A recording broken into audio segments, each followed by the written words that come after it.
Welcome to God is Open. I'm your host, Christopher Fisher, and today we have on the line Joseph Sabo. And today he's going to help us talk about this article from the Council at spirited-tech.com, Why I'm Not an Open Theist. And he wrote an excellent reply that is posted on God is Open. If you just click on the little blog link, it's the first thing that's going to pop up right now. I don't know why our newer stuff hasn't popped up recently, but that should be the latest thing. Joe Sabo, would you like to say? Yeah, it's the will of Providence. Would you like to say hi? Hello, everybody. Yeah, I just kind of force my guests to say hi, just like you must say hi now. It's super awkward. If you could address me as Nathan Peterson for the rest of the podcast, I'd be right. Nathan Patterson. He's the cousin of that famous actor who plays in those vampire movies. Yeah. What's that guy's name? Something Patterson. He's actually a good actor. Robert. Is it Robert Patterson? Robert Patterson. He's a good actor. So I suggest watching The Rover if you want a weird post-apocalyptic movie. Plus, he brought that water to those elephants too. That was nice of him. Water to his elephants. Yeah. I don't know if I've ever seen that one. It was all right. There was the end was kind of cool because the elephant, which get abused for the entire movie, finally decided that he'd had enough of it and went crazy and trampled some people and killed them, which I suppose is kind of sad. But yeah, divine.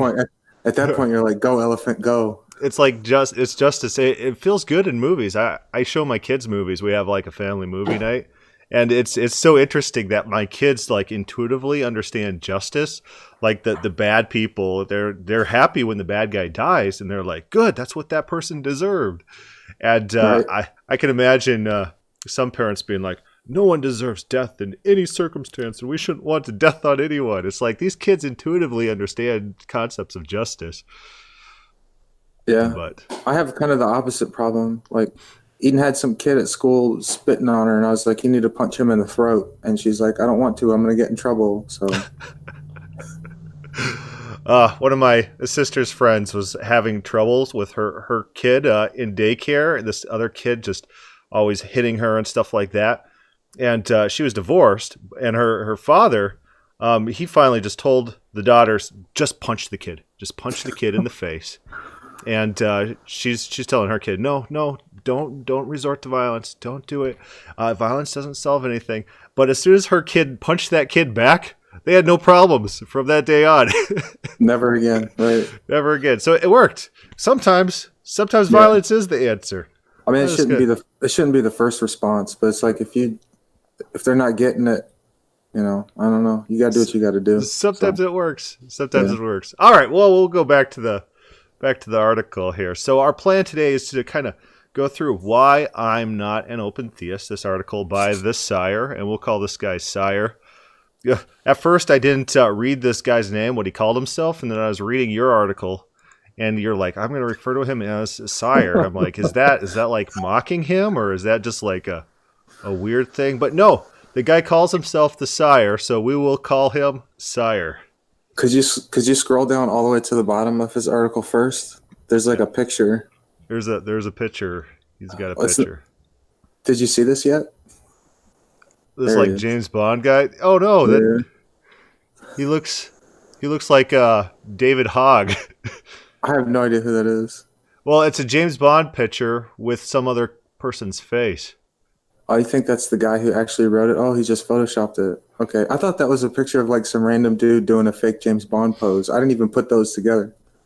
Yeah, but it looks like David Hogg, that kid from Florida. Oh, yeah. So maybe this is David Hogg's alternative account. He's not an open theist. No. No, but anyways, we'll go back over here. And you and I, we had some discussion already about when I was reading your article, and there's some of the things you said where we might have a little bit different of takes on it. And that's something you're going to expect in open theism, that different open theists are approaching things from different directions. And so there's going to be disagreements, right? Yeah. So it's a very free thinking theology, I think. I mean, all of us, for the most part, have independently come to it. I think some maybe is from, reading a book about from Boyd or something like that, but that always starts with asking questions. So, we don't have a systematic theology that we must adhere to. So, like you talked about, if there's a verse, maybe you interpret it a little bit differently than me, and that's okay. If anything, it just goes to show that different interpretations can be valid, and that kind of is the nature of text in general. Is we all have our own perspectives and our own level of education and things like that. So, we're not going to see everything differently. And that's one thing that really bugs me every time I read an article that's painting open theism in a negative light. It's always like a lumping situation. They're like, open theists believe this, open theists believe this. And for some, yeah, sure, but there is no open theist interpretation of Romans 9 or Romans 8. I mean, if you ask 6 different people in the group, you probably get 4 different interpretations at least, and then it's just a matter of, okay, well, which one here actually makes more sense in context with, how the language works and all that stuff. So I think it's funny, throwing out one example, John Sanders, in one of his books, he's talking about Psalms 139. And he says, okay, so here's the possible interpretations of whatever verse, you formed me in the womb. And he lists like 6. And, there could be 6 different ways to take that. And some open theists take one way and some other take the other way. But like when Norman Geisler responds to him, I think it's Norman Geisler in what's his God's Lesser Glory, I think it is. He only responds to one of them. And he thinks he refuted. Geisler, yeah, it was Bruce Ware who's God's Lesser Glory, but he only responds to one of them, and he's like, "I'm just going to take this one." It's like he offered you 6 different ways, and you're just responding to one. And that's pretty normal. I mean, even if you pick up just look at 3 different commentaries on Bible Hub on the same verses, and yeah, there's going to be some stuff in there that's the same, but there'll be some differences. So. Mm-hmm. For everyone out there who's not an open theist, if you want to write an article or a blog post painting open theism in a negative light, then, by all means do so, but don't assume that we all think the same or all hold to the same interpretation on everything, because we don't. Yeah, it's a really good point, because just refuting one open theist take doesn't refute all of open theism. Right. All right, so let's go over what this guy says. He says, open theism usually can be divided into 2. Some are open theists for philosophical reasons and other for exegetical reasons. And I would generally agree with this, that it's a spectrum. That there's those super philosophical ones. You got on that end maybe your William Haskers and Thomas J. Ords are over there, who they like to focus on the philosophy. How do these things work? Randomness. How does randomness factor in? And you see very little biblical exegesis in those types of work. Whereas on the other hand, you have someone like Walter Brueggemann, where basically all he does is he reads the text and tries to talk about what the text is saying in context. Yeah, I took a little issue with this statement, just because I think sometimes this gets kind of blown out of proportion, as far as it can be painted like there's 2 separate camps within open theism, and I don't look at it that way. It's like 2 different ways to approach the same situation. Like, if you believe in creation for scientific reasons, or if you just solely believe in creation because that's what the Bible teaches, you believe in creation. It's just 2 different pathways to come to the same conclusion. Mm-hmm. There seems to be some sort of a spectrum, and that's what I've focused on. And let's go real quick and look at the spectrum map that I kind of drew out. And it works fairly well for kind of categorizing or conceptualizing the spectrum of who's where, sure. how they think, what kind of influence they have. Open theists are accused of reading Hartshorne and Whitehead. And, a lot of these open theists that I deal with, never heard of the guys. Jesse Morrell, I doubt he's ever read Alfred Whitehead. I promise he hasn't. Promise he hasn't. And and we know Ord. No, not Ord. Yeah, Ord's read him. Boyd's read Whitehead. He Yeah. did a doctoral thesis on it or whatever. So Yep. there is a spectrum. There is a range of influences, and there's a range of beliefs.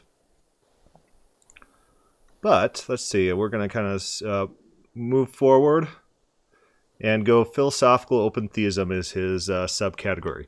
This movement comes from the idea that propositions directed towards the future have no truth value because the proposition has no grounding and the future is pure contingency. What's your take on that?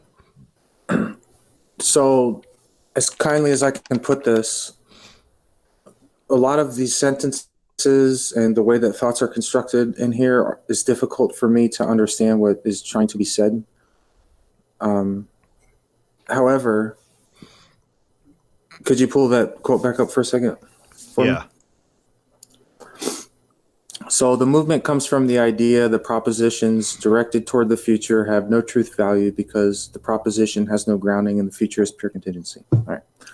So I don't know anyone that believes the future is pure contingency. For the future to be pure contingency, that would mean that there is no settled certain future events at all in total. So, for example, Jesus might not return, which if you want to have that position, you can have that position. I'm not saying that, I'm not bringing that out to try to make somebody feel some kind of way and they don't want to, adhere to that or whatever. But so God ultimately could lose, in the struggle, so to speak. And this kind of gets a little difficult for me to conceptualize, because to say the future is pure contingency, it's like, well, what exactly does that mean? Does that mean that there might be a time where I hit my thumb with a hammer and it doesn't hurt, like the nerves don't send a response or something, but prior to that, like my nervous state was completely fine. So here's how I'm reading that is in normal Molinism, you have every single event is an object and not just a loose concept. So Christ returning, unless there's some sort of substance to that, like he's going to return on XYZ's date in this fashion, and everything that's related to that event is detailed. It's not like a loose thing that could be fulfilled in multiple different ways. Maybe he comes down at 8 o'clock. Maybe he comes down at 8:01. Maybe he comes down at 8:02. So although things about the future can be decided, it doesn't have a truth value because it could be fulfilled in multiple ways. It's not an object that's set and immutable. Does that make sense? Okay, so you think that that's what he's saying, or? Yeah, I think so. I think while God has plans and definite plans, and those plans are not contingent on anything, that the event itself doesn't have a true or false value because it's future. And okay, so sure. I think that's how they're using the language here, rather than how we say something's done unilaterally or if something's done non-contingently. It's like it's non-contingent that I go to work and earn a living, but that doesn't mean the event is set in stone. There's multiple ways that could be accomplished. Right, which it'd be good to maybe, I responded to this to the best of my ability, and to be honest, I had to kind of guess at some points because I'm not really exactly sure what's being said, because maybe we're not using the words the same, things like that. So it would be good for sure to sit down with these people or whoever this guy is at some point, maybe. Alan Rhoda, he lists 4 different types of open theism, and this is quoted in the Wikipedia article on open theism. Voluntary nescience, and nescience just means that you don't have all knowledge, that you could gain knowledge in some capacity. So voluntary means that God chooses not to have all knowledge. Involuntary nescience, that's saying that God doesn't have the ability to know all things in the future. So that's kind of what's being described here, is that it's involuntary because these facts don't exist to be known, It's not something that someone has access to, as opposed to the voluntary nescience, where there are facts, just that God himself doesn't have access to them. Non-bivalent omniscience, the future is athletically open and therefore epistemologically open for God, because propositions about the future contingents are neither true nor false. I guess that would be more like what he's describing there. And then bivalent omniscience, the future is alethically. What are we? Alethically. Alethically. The future is alethically open and therefore epistemologically open for God, because propositions asserting of future contingents that they will obtain or that they will not obtain are both false. Instead, what is true is that they might or might not obtain. Greg Boyd holds this position. And so there seems to be 4 different categories. It looks like to me there's 2 different categories which can be known in 2 different ways. I don't know. Maybe something like that. So taking what you said earlier, it seems like he's taking all 4 of these different views and just kind of putting them into one category, and he's labeling that category, the future is contingent events, therefore it can't be known, right? Which would be, I suppose it could be either of those, any of those, I suppose. So I fall into the involuntary nescience category, because I believe that truths about future contingents are in principle unknowable. So if there's a possibility that an event might or might not happen, it's not within the realm of knowable facts whether or not that event is going to happen. Now, that does not assign a truth value to that event. So this is kind of not great, in that involuntary nescience also borrows from bivalent omniscience to a certain degree, because I don't look at, for example, what shirt I'm going to wear tomorrow for work. Let's just take that as an example. I have a group of shirts that I could choose from, and I might or might not pick any one of them. So I would say that which shirt I'm going to choose to wear tomorrow, because I have not made the choice to wear it, is in principle unknowable, because the choice doesn't exist yet to be known. Mm-hmm. My view also borrows from bivalent omniscience, in that I don't say, I will not wear this shirt tomorrow, I will wear this shirt tomorrow. So I don't look at my future choices as yes or no propositions. I look at them as might or might not propositions. So that's me personally, and the view that I've come to hold. There are a lot of people within the open camp that would look at things differently. Greg Boyd's view, for example, is that God does know the future. He just doesn't know for certain what will happen. So, for example, he knows which shirt I will wear tomorrow because he knows what all my choices are. So what he knows is within the realm of, you know what I mean? Like if you have all the shirts you could wear in a box and you know what's in the box, then you don't know which one I'm going to pick, but you know which one I will, in a way. So yeah, it seems to me that this whole way of categorizing truth and non-truth relies very heavily on Platonic concepts of the world, where each thing is its own object, and that object is ascribed properties. One of those properties is true, false. It's a very mechanical way of looking at the world, and so maybe I'd categorically reject what's going on in some of these definitions. Yeah, and also pure contingency. Use a word like pure with contingency. That sounds like chance, like everything is left up to chance, sort of. Mm-hmm. And I don't believe that. I think that there's events that are future that haven't taken place, that God has determined and settled that they will happen. I think that there's an element of causality to life, and I also think that we have free will. I'm not a compatibilist, but if something's alive, it's going to die. I mean, that's just nature. We see that all the time, so right. To say that the future is pure contingency, to me, that bothers me, because I wouldn't say that. I would say that the future, which, to be clear, does not exist, will be a mix of events that were chosen and were ordained or determined in some sense. Yeah, I And think. what that mix is, I have no idea. Sorry, Yeah, I'm getting a little long-winded. I no, that apologize. makes sense. So what happens a lot these discussions is conflation, and so you have a very philosophical use of the word contingency, and then you have a very normal use of the word contingent or non-contingent. And so a lot of times these conversations get muddied up, and because the definitions are being switched or not being consistent between the participants in the conversation. So yes, God can have definite plans that unilaterally take place that are not contingent, which don't have a truth value. It's not an object with a truth value. I think both you and I hold that position. Yeah, absolutely. That's a good statement. That sentence was good. Yes. So it seems like he understands a little bit about some open theistic beliefs. Not all open theists take this belief.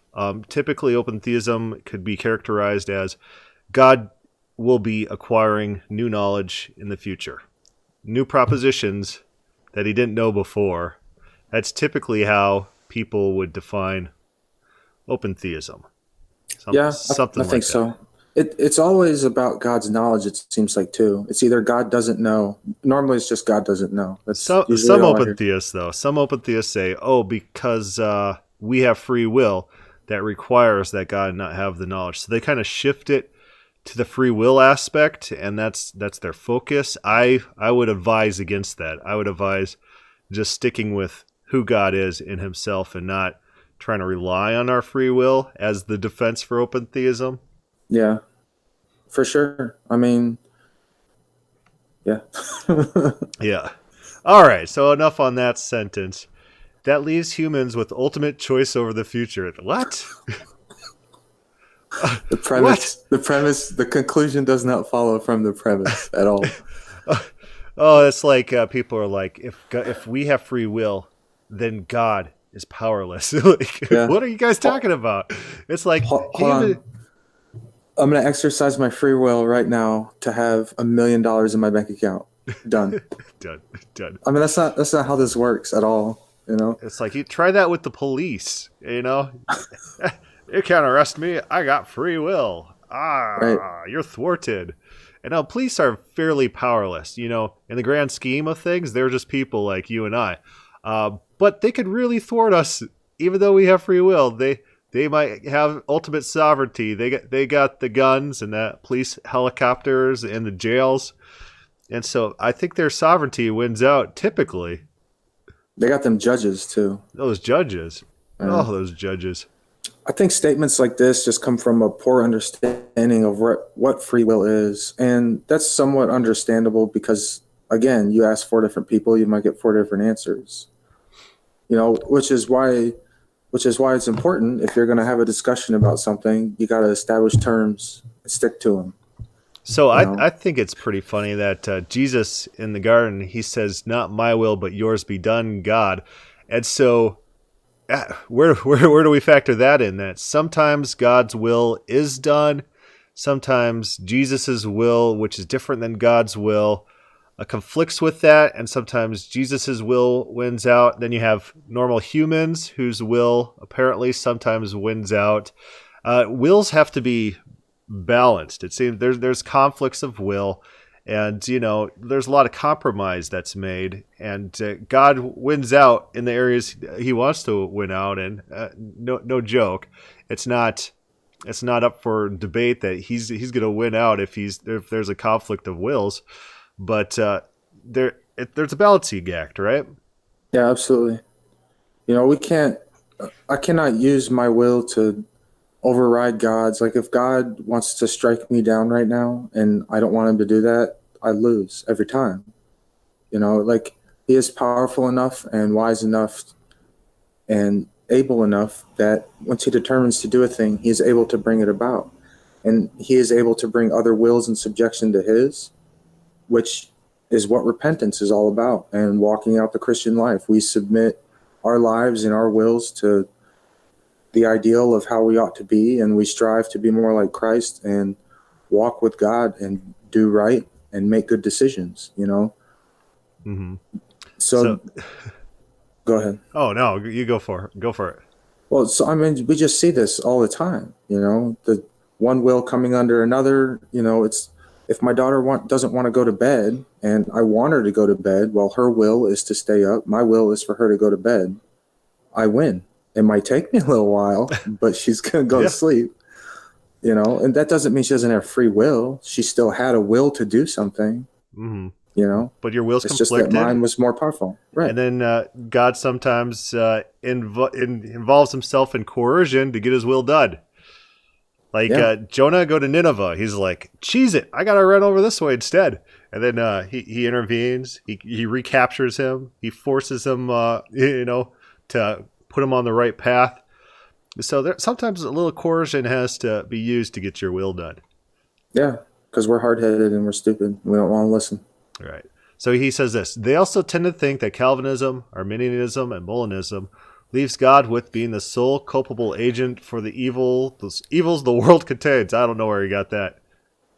I don't either, and I don't know what that has to do with anything that he said. And I also don't think that Calvinism, Arminianism, and Molinism leave God with being the sole culpable agent for all the evils that the world contains. Yeah, maybe there's an argument for Calvinism. Well, there's definitely an argument for Calvinism. I mean, if you agree with their theology, sure. Unless you go with the whole only Adam had free will, and then after that, you could take that route, I suppose. Typically, the moral culpability that Arminianism and Molinism ascribes to God is the type of culpability that King David. He kills Uriah the Hittite. So he knew about the circumstances. He arranged some of the circumstances, and it's like a proxy sin. He didn't directly commit it. He just kind of orchestrated the circumstances to make it come about. And typically that's the same culpability that Arminians have, because God knows every single detail that will ever happen, yet he enables the world to move on as normal. Yeah, but there's still ways around. I mean, first of all, you cannot say that he's the sole culpable agent, because in Arminianism and Molinism, you still have free creatures making decisions, right? So that's on the table for sure. Right. But he does share some culpability, God. I would say some, if you accept the fact that a different world could have come about where there was less evil and more good, right? So if you hold to, for example, in Molinism, if you assume that this was the best possible world that God could have actualized with free creatures in it, then I don't feel like he's culpable in any sense. Well, unless you think not creating is better than creating, which... Well, you could be somewhat culpable even if you did for the greatest good. So if I'm a general in war, I'm kind of culpable for sending a unit to his death, even though that would ultimately win me the war, right? Sure, but I wouldn't look at that as a moral negative, I guess. So I guess I'm not speaking... But it is still pain responsible and suffering. Yeah. So, like, even on Open Theism, I was at the SBL conference, the Society of Biblical Literature, and I went to there was one of Ord's friends who wants to assign no culpability at all to God in any case. He holds this non-coercive love position. And responding was Terence Fretheim. Fretheim? I think I'm saying that correctly now. I know I always say it wrong, but Terence Fretheim was there. And Terence Fretheim responded, and he's like, you know what? God has some culpability, right? In creating this world, in the management of this world for the evils that occur in this world. And Fretheim, of course, is an open theist. And even he is ascribing some sort of culpability for God for the operation and function of the world. Yeah, I think so.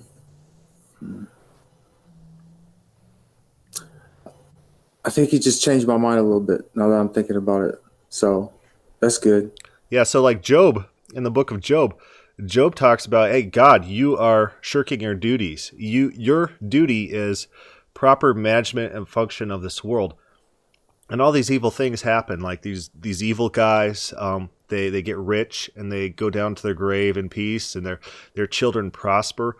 So you are not judging as you should judge.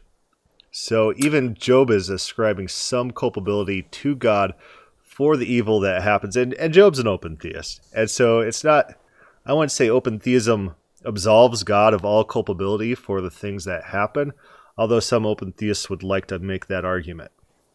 I wonder if you could relieve some of that culpability, though, if you bring into account that God is always working to bring good out of evil, but also to thwart evil before it becomes evil. Like if you're a CEO of a company, and okay, you're going to be responsible for the actions of your employees, but if you also are working with, say you have like a troublesome employee who's always causing problems, right? And then you have other employees that you place around them, and you give them special training, and you give them all these tools in order to try to help this other individual, and you try to, restrict his access to certain things that maybe he's having problems with. I wonder if that's enough, if your ultimate goal is to bring that bad employee up to the status of a good employee, if that's enough to sort of relieve the CEO of culpability. I'm just thinking out loud here, I hear what you're saying. I would take the Terence Fretheim position personally that, because you are a manager of a corporation, maybe you're a general of an army, in the military, they have this very, very acute sense of culpability that if there's problems anywhere in the military, that it's the commander's fault. And so the CEOs in private companies, if there's problems in the corporation, although the CEO might not have caused it, because of his status as over that corporation, it's a little bit his fault. Yeah, I'm not trying to say that it's not maybe not a little bit. I'm just trying to get that culpability down as small as I can. That's all. So just a little bit. Just a little bit. Just like a dot. So this is an interesting conversation because he's trying to say that open theism tries to relieve God of culpability. Some open theists do, but some, like Terence Fretheim, they admit that even in open theism, God has some culpability for the evil that occurs, and it's not. We just had two open theists having that same discussion. Look at that. Yeah. So it's funny. So someone says, "Oh, you just want to try to absolve God of culpability, or you want to give man free will, and that's your philosophical reasons." Open theists have these debates among themselves, so you know who you're arguing with and know where they're coming from, or else you're probably responding to the wrong person. Yeah. So exegetical open theism, and I do like these categories. There's some open theists who are more focused on reading the text than others. Like there was a conversation that Ord had with one guy. He asked to proofread his book, and I'm not going to give the guy's name or anything, but the guy was talking to me, and he's like, I was talking to Ord, and I said, your conclusions don't follow. What about this verse over here? And then Ord responded, well, that verse is just not useful for this. So there's some people. You what? That's outstanding. Yeah, it's like, so some open theists use the Bible differently than others. They come to the Bible and they see it as a different type of text and to be used differently. And you got Boyd has his Christocentric hermeneutic. Everything is reinterpreted in light of Jesus. And, I don't blame him for any of these guys' positions. I don't blame Ord. I don't blame Boyd or anything like that. But just know what they're doing with the Bible. Know how they see the Bible. Because that will shape how they think about open theism, how they think about culpability, how they think about the nature of the future and the nature of God. I think there's a healthy balance, too, between, obviously we keep the text as the foundation, but there's a healthy relationship between philosophy and text. Philosophy is not bad. The text isn't bad. They're both tools. Granted, one tool, the Bible, should be more prominent than the other, but there's nothing wrong with using them together. I try to use both of them together. So he says this, these positions are not mutually exclusive. Yeah, I think there's a spectrum. All right, let's go down. Open theists The exegetical open theist thinks the Bible clearly and in a qualified way states that God does not know the future. Well, maybe, but let's go look at his proof text. And this proof text, I think I've written some articles on this, why this is... He grabs a really bad proof text that some open theists do use, so I don't blame him there, but it's not a proof text I use. This is coming from Jeremiah. There's 3 instances in which Jeremiah says that something did not enter God's mind. And they built high places of Baal that are in the valley of Ben Hinnom to cause their sons and their daughters to pass through the fire to Moloch, which I had not commanded them, nor had it entered my mind that they should do this abomination to cause Judah to sin. And if anyone pulls these verses and do a text search on the God is Open Facebook page, there's long conversations with Greek scholars, Timothy McMahon, and I think my dad even gets in on the action. He reads Hebrew fluently. I'm not quite the Hebrew scholar, so rely on my dad for some of this. But so Tim McMahon and my dad talk about this verse and how this guy's right. And you talk about that too. Yeah, this is not a proof text for open theism at all. If the way that reads... Maybe it is a little bit, but go for it. Oh, okay, I'll give you a little bit. But the way that this reads is probably literally the worst translation in the history of translation. Well, I won't say in the history of translations, but it's terrible. And then he goes into this thing about how to enter one's mind is more about an inclination and a disposition. It's not knowledge coming in and morally acceptable, this and that. It's like none of that is necessary. We don't even have to read that. The text above, what is being conveyed is that Yahweh is saying, I never commanded them to burn their kids. He's not saying, I never thought that they could do this. This is, wow, this is such a revelation. I didn't know. None of that is going on. He's saying they're doing something I did not command them to do. It's cut and dry. Yeah, so this is not about God never before thinking that they would ever sacrifice their kids. It's God saying, I never commanded you guys to sacrifice your kids to me or to false gods, anything like that. But how this proof text is useful, Calvinists think that God decreed everything. And this is saying that God did not command anyone to do this thing. And so you could use this against Calvinists who think that everything is by divine decree, determination, predestination, flowing from the command of God's mind. And this is saying, no, some things happen that are against God's will, that are against God's command, that never entered his mind to command. Yeah, but then they're going to play the secret hidden double wheel card, and then you're like, okay, well, I don't have nothing for that. You say, well, I guess language has no meaning, so I guess what would it have to say? So that's always a good thought experiment when dealing with Calvinists. What sequence of words in this situation would say what I'm trying to explain here, rather than your idea of this double secret hidden will? And they won't have an answer. It doesn't. No. There's no sequence of words in the English language which could ever falsify their belief. No, it's not happening. So another way that this text is useful for open theism is God is showing utter disgust, surprise. He's horrified about what his people do. And so just the tone of this sounds like it's a shocking surprise, just tonally.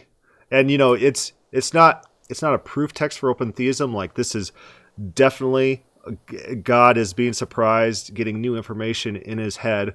But just the shock and the disgust in this suggests that this wasn't divinely in his mind from all eternity that these things would happen. Yeah. That's a good point. I guess I never really looked at it like that. I don't deal too much with Calvinists. I learned my lesson, so. Yeah, so a lot of times things can still be open theistic texts, but they're not going to be proof texts. You're not going to turn to them to argue your case because there's wiggle room that the other person could wiggle out on. They could say, oh, it might be like watching a movie. You know what's going to happen, but then you show the disgust anyways. You're like, you know every single detail, every single proposition that will come true. and you have it at the forefront of your mind from all eternity, and then you also are disgusted when it actually happens, that doesn't seem like a reasonable argument to me, but to them it seems reasonable. And so they have a reasonable out. So you're kind of wasting your time by turning to this proof text.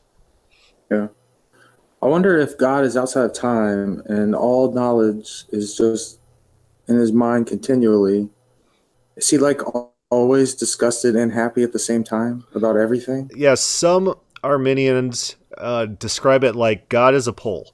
And so the more we sin, the farther we get away from this pole. And then the text represents God as getting more angry or more sad, although God's not changing.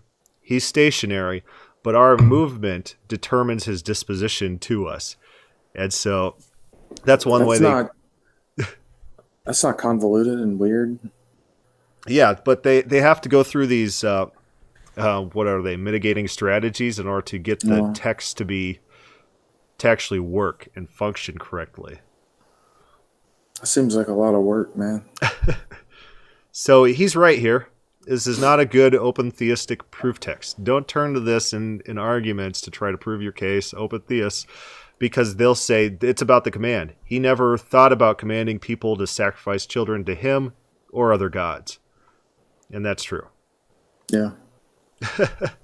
Secondly, they operate this method. This is back to the text that the guy wrote. Secondly, they operate this method very inconsistently. I'd give them that.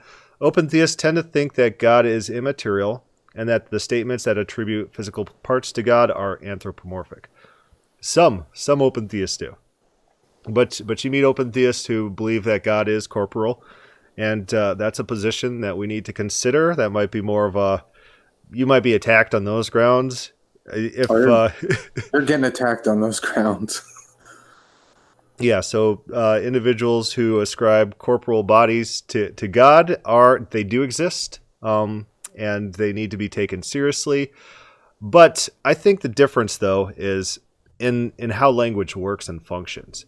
You know, God's wings protect us. God's hand rules over us. God's hand holds us. Hands are they invoke a lot of imagery, a lot of thematic motifs of power. Wings are protection. Wings are flight. Wings are above us. You know, angelic vision, stuff like that. And so they have metaphorical meaning, whereas emotions, they tend to not have metaphorical meaning. What does God repents mean? And so you might be a Norman Geisler, and you might say, oh, repent is a metaphor that indicates change of process.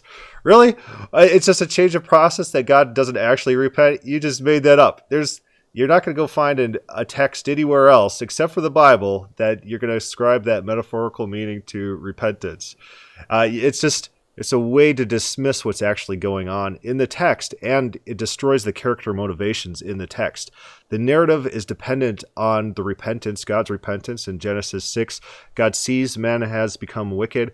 God repents of making man, which invokes this new action of destroying all of mankind. It gives motivation to character actions in narrative. And if you're saying, oh, all of that's not true, he's not actually repenting, he's not actually considering these things that he sees, well, then it destroys what's going on there. You're making the entire story like a myth to explain a change in process that's eternally decided. And it's not really true to the text. So if you have a text, there's going to be a meta-narrative to it. There'll be an overarching idea that's trying to be conveyed by the author to the reader.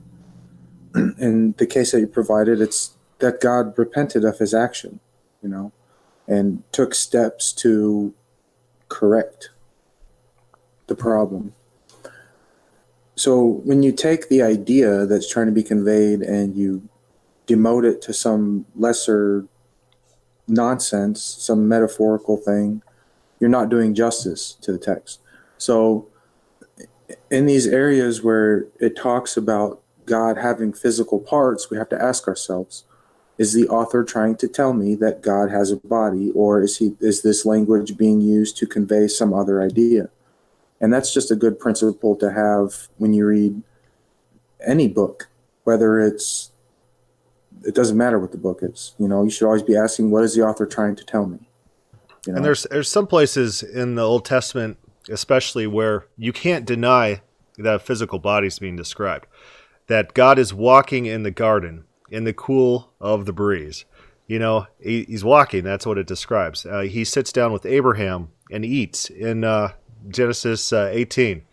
And so what they'll do is they'll admit that these things, because the narrative forces there to be a body, we're reading a narrative and there's a body involved. They'll say, oh, that's, it's an appearance of Christ in the Old Testament. So they intuitively know when things are quote unquote anthropomorphic or metaphorical. I think metaphorical is the better description of a lot of these sayings about God's wings are going to protect us, things like that. Those are metaphors. They're imagery to evoke emotions and concepts that we already have mapped. Wings mean protection, hands mean power. But in those narratives, they have no choice but to assign a body to Yahweh, and then they have to explain it away. Yeah. Does God have a body? Well, people say, oh, Trinity, and Jesus had a body, right? So they have to admit God has a body, right? They have to do it. And so I don't understand this whole hostility to bodies, even when they admit that Jesus had a body, and then they admit that there are certain times in the Old Testament where the narrative demands a body. And then they criticize open theists for taking things inconsistently. No, we use narrative. Should I trigger Trinitarians here? Or no? Well, that might be a different podcast. But here's the thing. They intuitively know when an idiom is being used and when actual description is being used in a narrative, and it's functioning within a narrative and can't be explained away. Yeah. And for the record, I mean, Yahweh might have a body. I don't know. I haven't been up there. I have no idea. My only point that I was trying to say is, like, if you said something like that, people are coming for your head. Like, it's a wrap for you. Sounds good. He says, third, this is back to the article. Third, there are texts that teach God knows everything that has or will ever happen. What? Then why are we so stupid that we just haven't read these texts? Maybe I don't know how to read. Okay, so there are texts that teach that God knows everything that has or will ever happen. So that's our standard, and then we'll read his verses. And then we'll say, did his verse just say that God knows everything that has or will ever happen? Okay, here's his first verse. Isaiah 46, 9 through 10. Remember the former things, those of long ago. I am God, and there is no other. I am God, and there is none like me. I make known the end from the beginning, from ancient times, what is still to come. I say, my purpose will stand, and I will do all that I please. Not so much. So right? Did God knows everything? So let's look through here for any words that are synonyms with everything. Everything. I got nothing. I'm coming up blank as well. Is the sequence of words "God knows everything" actually in there somewhere? I don't think so. There's no phrase in here that says God knows everything or God declares everything. Did God declare everything? The end from the beginning? Did God declare? I do this little wiggle. Who did he declare it to? Because he didn't declare it to me. I don't know.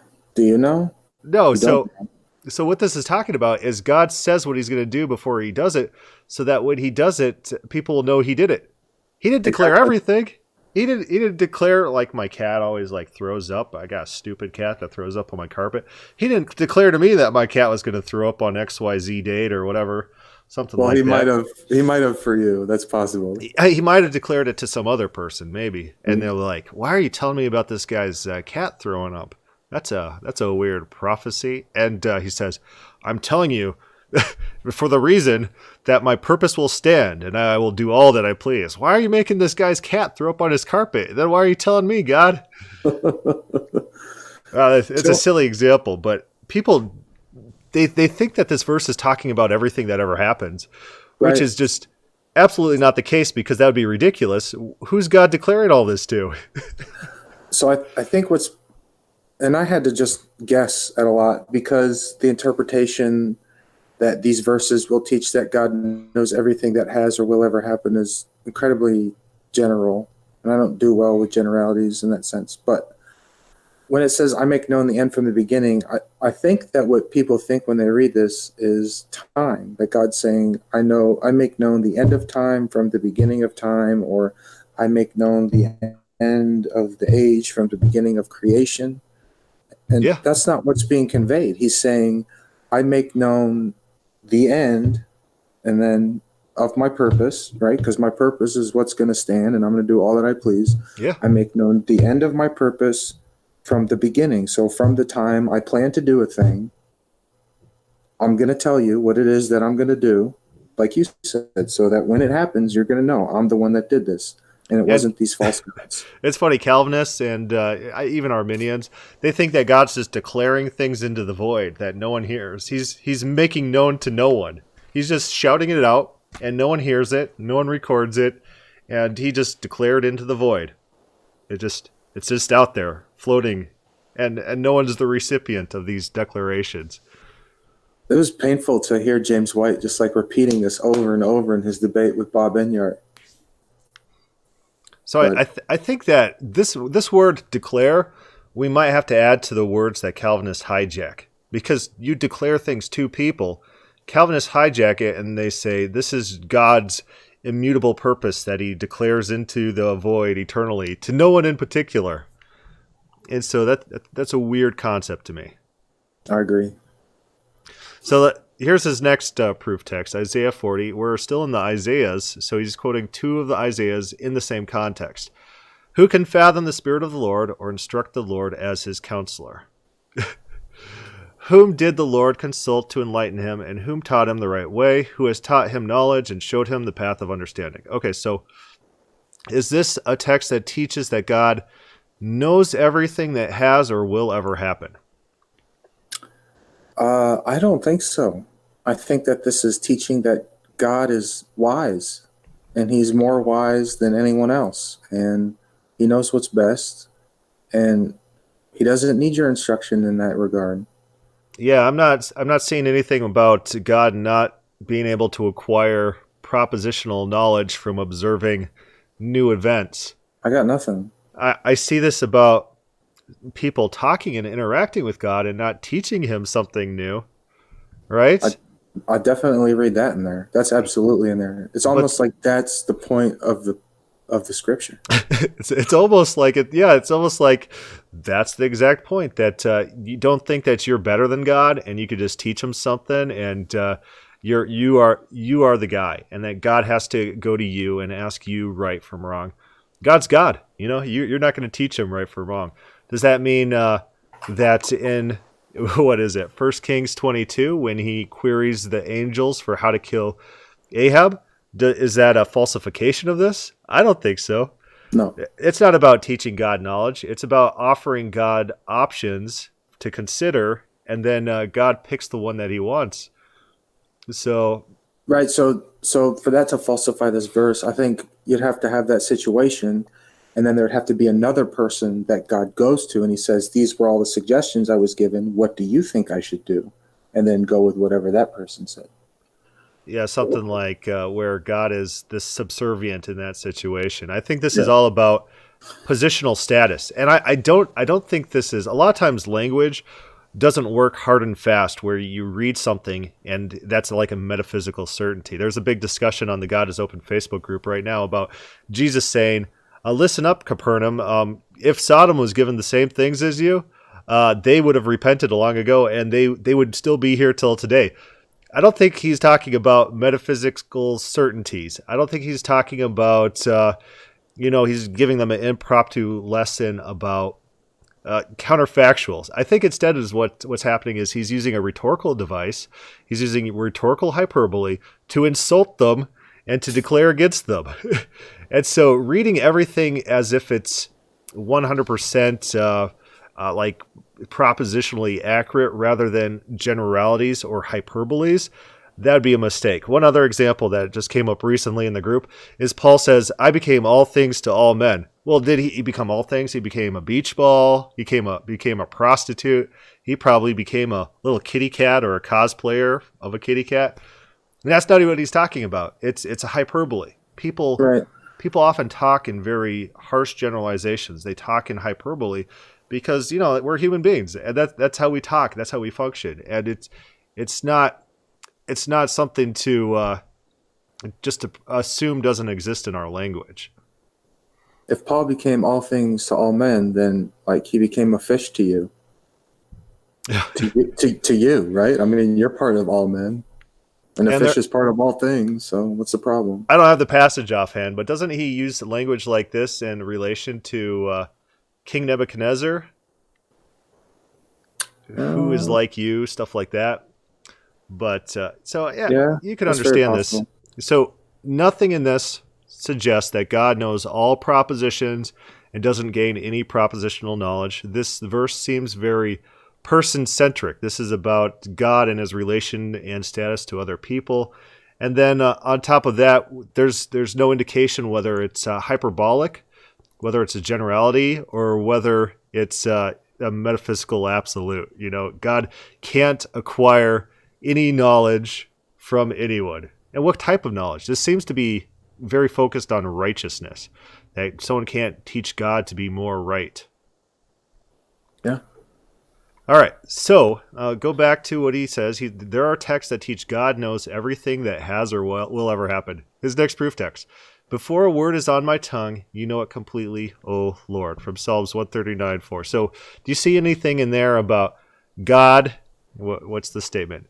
God knows everything that has or will ever happen. Anything in there about that? I don't see it, man. I mean... and I'm really trying right now. So I'm trying. So if someone knew every word I was going to say before I said it, and if they came to me and said I could do that, and then they demonstrated it, I'm about to say a word, and then they told me what word I'm going to say. After this whole experiment's done, and they get every single word I say, they get it right every single time. My natural conclusion is not to say, oh, you must be omniscient. You must know all things that have ever happened in every sense of the word, all the way into the future and everything that can and will ever happen. That's not going to be my conclusion. No. It would be like, how are you taking brain states and figuring out what I'm about to say? Explain to me how you were figuring this out. Yeah, it'd be like, oh, you must have some sort of mechanism to, like a prediction mechanism, with the limited knowledge that you have of who I am, my brain waves, something like that. And you might be able to predict like that. And a lot of open theists, this is how they take this verse. I think this is a little bit ridiculous, ridiculous take, that they think that God watches their brain synapses fire. And so that's because we think in our brain before we say it. That's how God knows what we're going to say before we say it. I don't think that's what this text is about myself. So I took that interpretation because that seemed easier to me than trying to explain that this is poetic language and the psalmist is just, overcome with something. I didn't want to go that route, and a lot of the verses that I responded to, because I just accepted his interpretation because it seemed like that'd be easier for me. Yeah. So that could be a position. I don't think King David's like, no, let me explain. We're doing a book on poetry. We're doing a psalm of praise to God. Let's explain him watching our synapses fire. I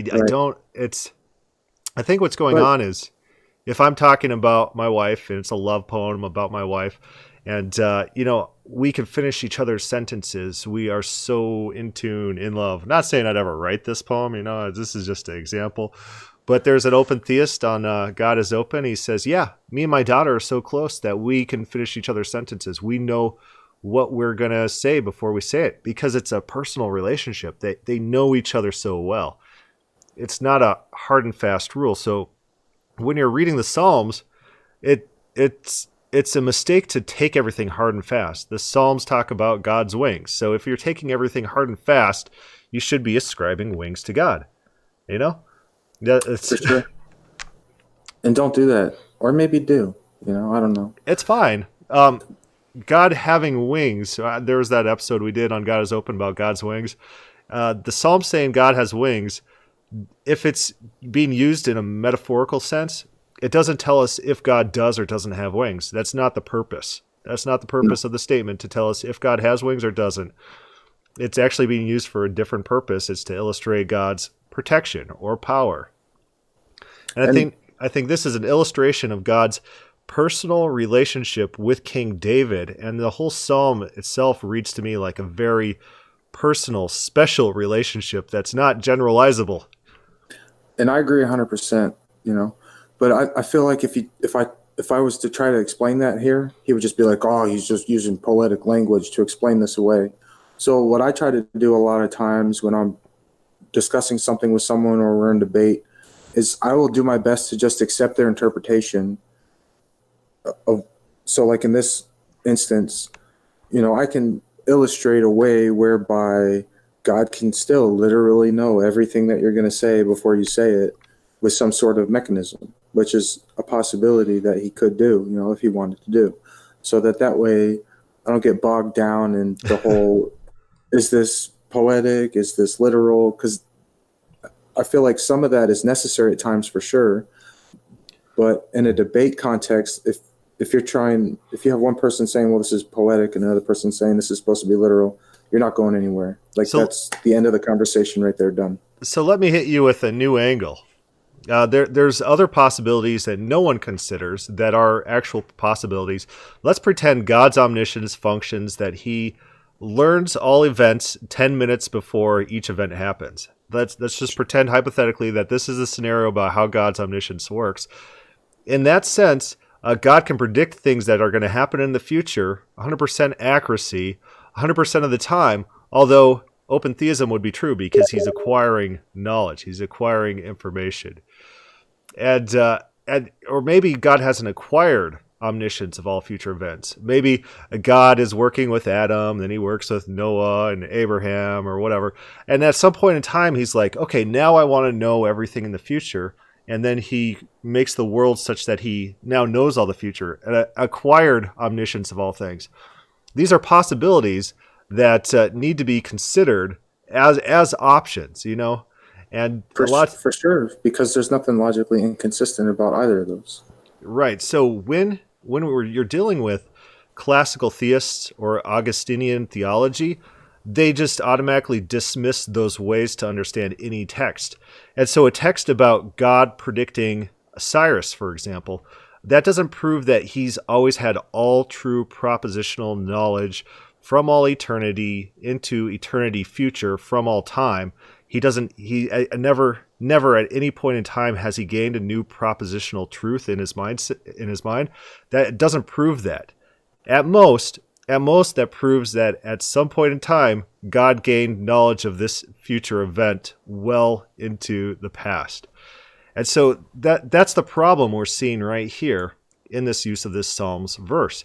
He wants to prove that God knows everything that has or will ever happen, and he's quoting a verse about God knowing an event right before it occurs. Right. Does not compute. It doesn't prove what you're trying to prove. It's bad evidence. So let's go down to another Psalms verse, Psalms 139. Lord, you have searched me and you know me. You know when I sit and when I rise. You perceive my thoughts from afar. This sounds like open theism to me. You discern my going out and my lying down. You're familiar with all my ways. Okay. So I gotta say that I love that the verse that we read before this one comes after this, and they were definitely put out of order on purpose. This is funny. So, this text, does this teach that God knows everything that has or will ever happen? Well, let's just adopt a super literal reading right here. Okay, so the Lord has searched the psalmist. He knows when the psalmist is going to sit and rise. He can perceive the psalmist's thoughts from afar. He can discern the psalmist going out and his lying down, and he is familiar with all the psalmist's ways. So even if you adopt them, because that right there is the most literal reading of the text, I think. Even if you adopt that, it doesn't teach that God knew all these things from eternity past. It doesn't teach that God knows all these things about all people that have existed, are existing, will ever exist. So here's the funny thing to me. People who want to argue omniscience, they will take verses about God's current observation. God is currently acquiring knowledge. He looks down from heaven and he sees all the actions of men. He's watching events unfold. They'll take verses that literally talk about God currently acquiring new information, and then they'll claim it as a proof text that God knows all things into the future. It's like, this is a proof text against your position. If you read the text, this is God acquiring knowledge. This text disproves your premise, and you're counting a text.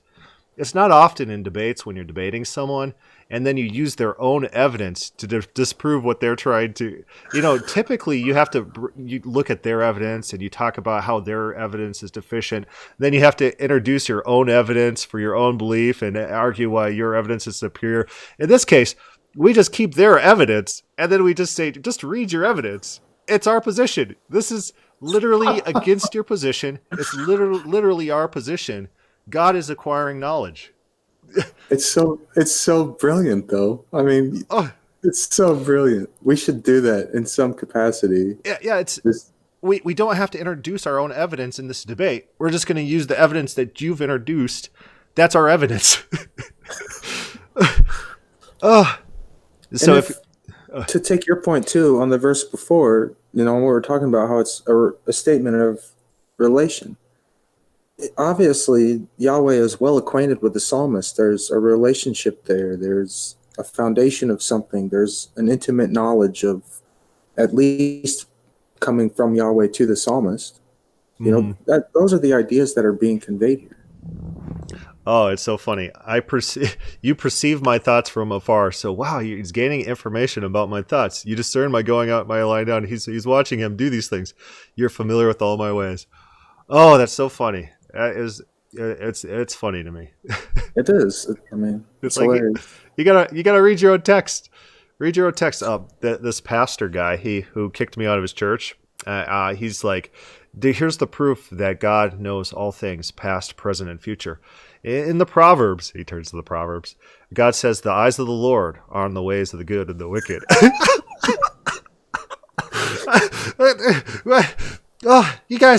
You guys haven't given any thought to your proof texts.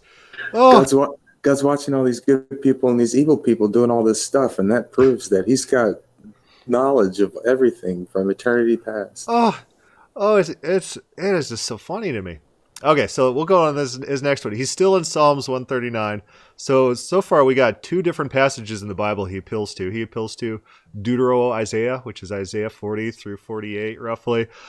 And Psalms 139, he's not straying very far from two passages, two contexts. Oh. So Psalms 139, my frame was not hidden from you when I was made in the secret place. Is there anything about knowing all events past and all events future in there? There's a secret somewhere, I guess. That's kind of right. Opposite, though. Yeah, it's like I was visible to you when I was being formed. When I was woven together in the depths of the earth, your eyes saw my unformed body. This sounds a little open theistic to me. I don't know. All the days... Okay, so here's probably where he's getting at. All the days ordained for me were written in your book before one of them came to be. How precious to me are your thoughts, God. How vast the sum of them. So maybe he's referencing that phrase too. Were I to count them, they would outnumber the grains of sand. So he's describing a quantifiable number of knowledge, his thoughts. When I awake, I am still with you. Did you see anything in there about God knows everything that has or will ever happen? So he's like 0 for 6 right now. So I guess... I guess so. The thing that he could appeal to would be the days being ordained. I really want to hope that he's appealing to, I was woven together in the depths of the earth. I feel like we should talk about that because apparently we aren't created like in a stomach in our mommies. We're actually made in the depths of the earth, which was maybe like the core of the earth or something. And then we come up here and inhabit a body. So I think that's idiomatic. where Job says, naked I came from my mother's womb and naked I will return. There's a lot of, you don't, when you die, they don't take your naked body and shove you back into your mom's stomach. That's weird. And so I think there's a lot of Hebrew idiomatic phrases at play, which conflates the lowest parts of the earth or the grave and the womb. I think it seems idiomatic there. Are you suggesting that this passage from the Psalms is full of idioms? I would suggest that. I would actually take Calvin's view on this verse. John Calvin, he's a pretty good Hebrew scholar. I'll give him that. Is that John Calvin himself? John Calvin himself. This is John Calvin's commentary that I got pulled up. And I'll kind of increase the text here. Because John Calvin's my homeboy. Everything John Calvin says I love very much. So could we assume that if this verse teaches that God knows everything that has or will ever happen, that John Calvin would have definitely 100% said, yep, this is coming with me? Maybe. We might assume that in John Calvin. But let's read what John Calvin, his take on this verse. And it's a translation issue. He says, some read Yamin in the nominative case, when the days were made. The sense being, according to them, all my bones were written in thy book. And so members and bones, it's kind of the same concept, the same word. O God, from the beginning of the world, when the days were first formed by thee, and when yet as none of them actually existed. The other is the more natural meaning. That the different parts of the human body are formed in a succession of time. For in the first germ there is no arrangement of parts or proportion of members, but it is developed and takes its form, its particular form progressively. And so what John Calvin is saying is that this verse is about fetology, the development in the womb. Human beings go through cycles, and so we start as unformed. Jeremiah says, before you formed me in the womb, you knew me. So when you're the unformed substance in the womb, you gradually form together per instruction manual, per a book, right? He references the book that describes how he's being formed in the womb. And so John Calvin takes this as fetology, which I will side with John Calvin here. Then they're going to be like, well, how come you accept his interpretation here but nowhere else? In other places, he says, I know what the text says, but the text isn't true because God's just lisping to us. Because it's like a nursemaid lisping to a baby, like, cuckoo, gaga, it's nonsense. So he says, I understand the text says this, but we just got to disregard the text because my theology takes precedence. I take Calvin's view here on Psalm 139 also.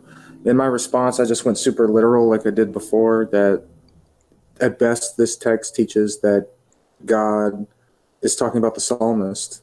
Okay, so I'm an open theist. I'm fine with that. Let's even accept that God ordained all the days for this particular person. I can accept that as well within open theism. So again, this was an instance where I didn't want to get bogged down in translation. I just said, all right, well, I'm going to accept your translation. We're going to go literal with the text, as literal as possible, remove any chance of poetic imagery or anything like that. And it still doesn't teach what it is that you're saying it teaches. And this is the verse that John Sanders said there's 6 different ways to respond to this. Some of them are like, God limited the time frame that man can be alive. You find statements in Job about him limiting the days of mankind. You find in Genesis 6, his years are limited to 120, which some people take as the upper limit on the human lifespan. And then they attribute that as maybe this is what that's talking about. I think the John Calvin position is the better one. But there's other options as well. Yeah, and the Genesis one where God limits man's days, I mean, that's not terrible either. That's possible. So anyways, it's not happening here. No matter what position you take on this has nothing to do with God. Let's grab that phrase again.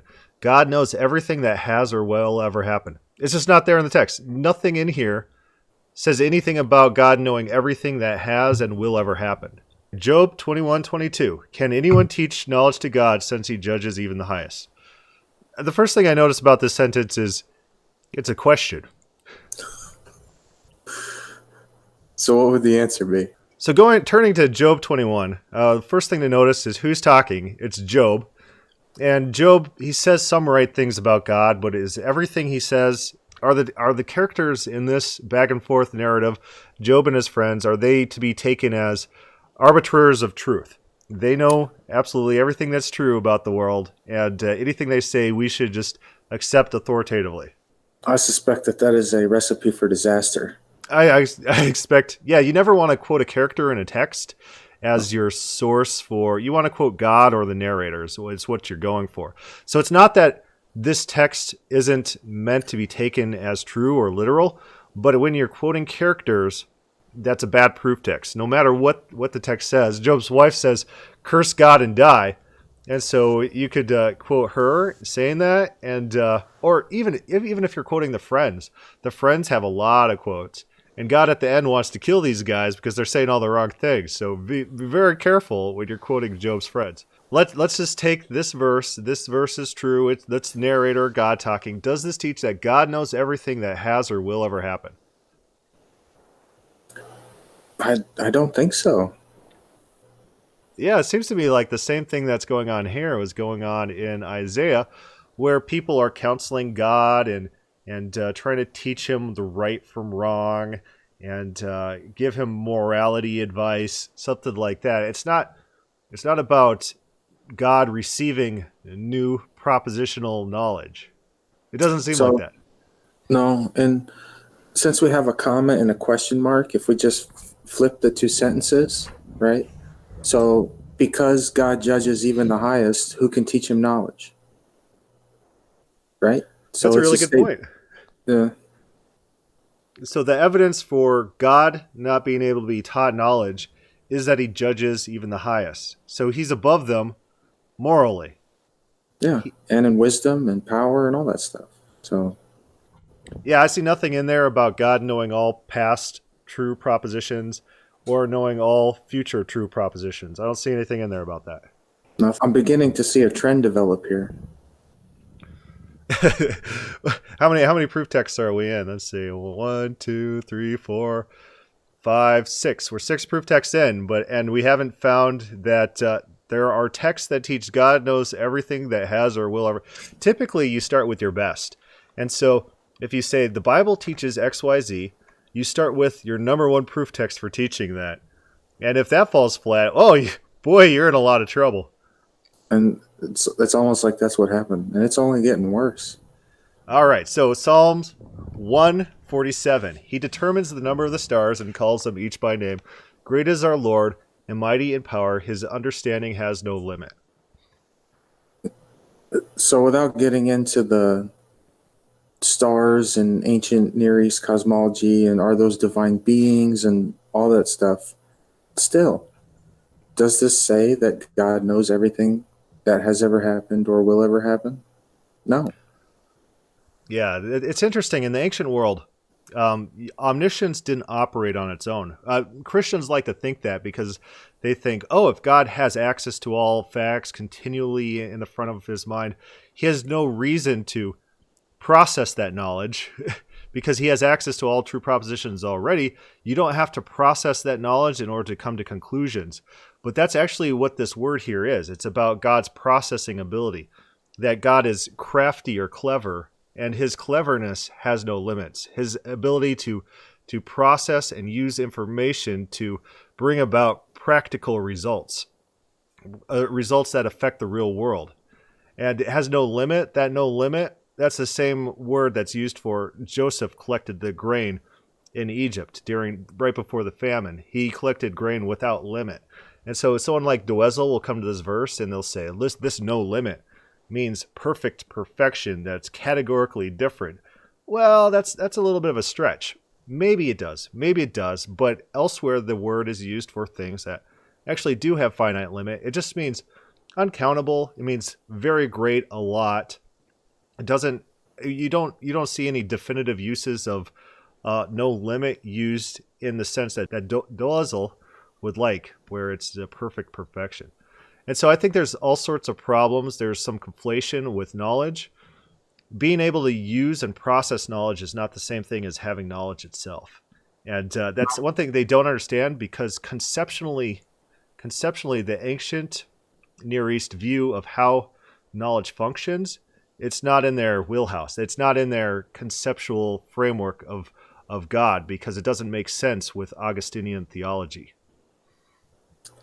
Yeah, I mean, there's so many problems here. Understanding, the word understanding does not mean truth values of future events. I mean, determining the number of stars, is that all knowledge? No. Calling them by each name, is that all knowledge? No. There's just nothing there at all. I mean, Yeah. there's something there, but it's not what Sire is purporting to be there. So what he wants to do is he wants to have understanding mean knowledge, and no limit mean all true propositions, which sounds to me like a limit. All right, next. And you, my son Solomon, this is 1 Chronicles 28:9. Acknowledge the God of your father and serve him wholeheartedly with devotion and with a willing mind, for the Lord searches every heart. Okay, I gotta start that part over.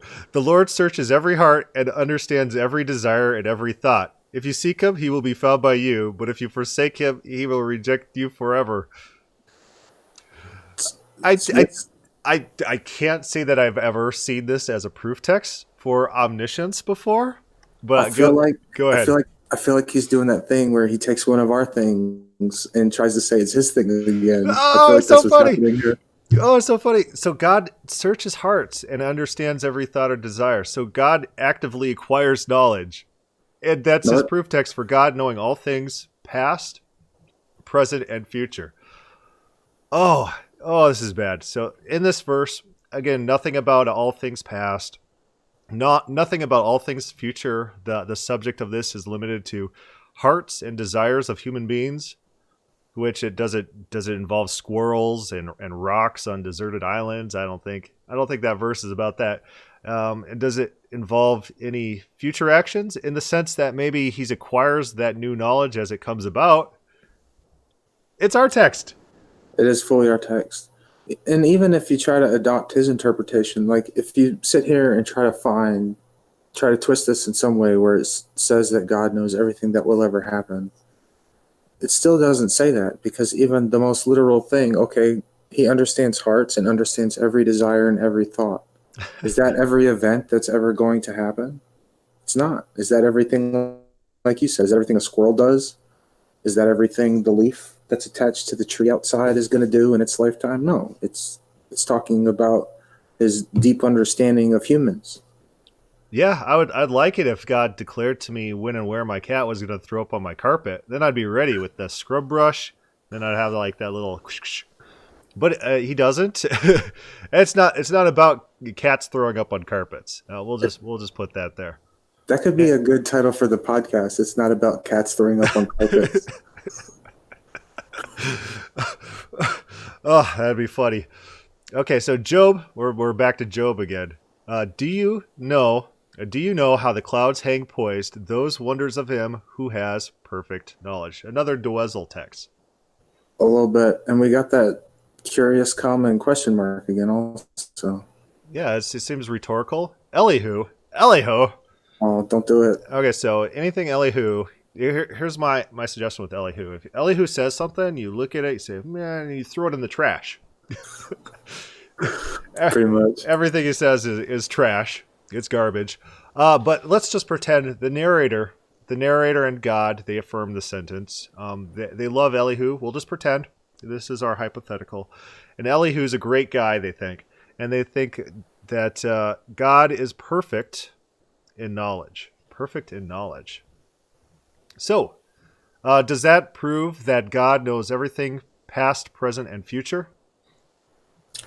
I think it teaches that God knows how the clouds sit in the sky at the very best, right? Right. Seems that way. A lot of times what they'll do is they have these trigger words, we'll say, that they look for. So anytime perfect is used, of God, not man, when it's used of man, they just gloss over and they're like, oh, Job is perfect? Meh, I don't quite care about that. And anytime it's used of, here, look at this. So this word perfect is used of Noah. In Genesis 6:9, these are the generations of Noah. Noah's a just man and perfect in his generation. And so they don't like these words being used about man. You know, that doesn't affirm their theology. And if they were to take everything literally or consistently, they'd have real problems with men being perfect. But this Yeah. perfection, it's just general statement without blemish. It's a good knowledge. It's a high quality knowledge. Right. And the purpose here is to show how high above Yahweh is compared to us, compared to the object here. So he's basically saying, like, you don't even know how the cloud right there, how that sits in the sky. Yahweh does. So he's saying this is Elihu talking, remember, garbage. Not saying that this statement's garbage. I would say this statement. I'd say God's perfect in knowledge. And what perfect means is without blemish. It's like God's knowledge is, he's got access to a lot more knowledge than we have. And, if I'm going to argue with God on something, typically God's going to be right. If it comes to like a factual statement, what happened yesterday in Syria or something like that, I'm not going to argue with God and say, well, here's what I think happened previously on this whatever day. I think God might have better access to information than I have. I suspect he does. So I don't see anything in here about never being able to acquire new knowledge, or knowing all things future that will ever happen. Here's what they do. They say, I'm not saying the author does this, but in general, like Calvinists, if God gains knowledge, then he's not perfect in knowledge, and he's deficient, and he's growing in perfections, and you can't grow in perfections. And that's a massive assumption on the text. And you'd have to prove that Elihu and ancient Israel and the biblical authors and God had that same view, and they can't do it because that's an imposition on the text. Yeah. So let's roll on. Psalms 33, back to the Psalms. So from heaven, this is it. We've talked about this verse already. From heaven, the Lord looks down and sees all mankind. From his dwelling place, he watches all who live on earth. He who forms the hearts of all, who considers everything they do. Okay, let's scroll up to look at our phrase again. Third, there are texts that teach God knows everything that has or will ever happen. So does that text to you, does that teach that God knows everything? We'll start with the first part. Does that teach that God knows everything that has ever happened?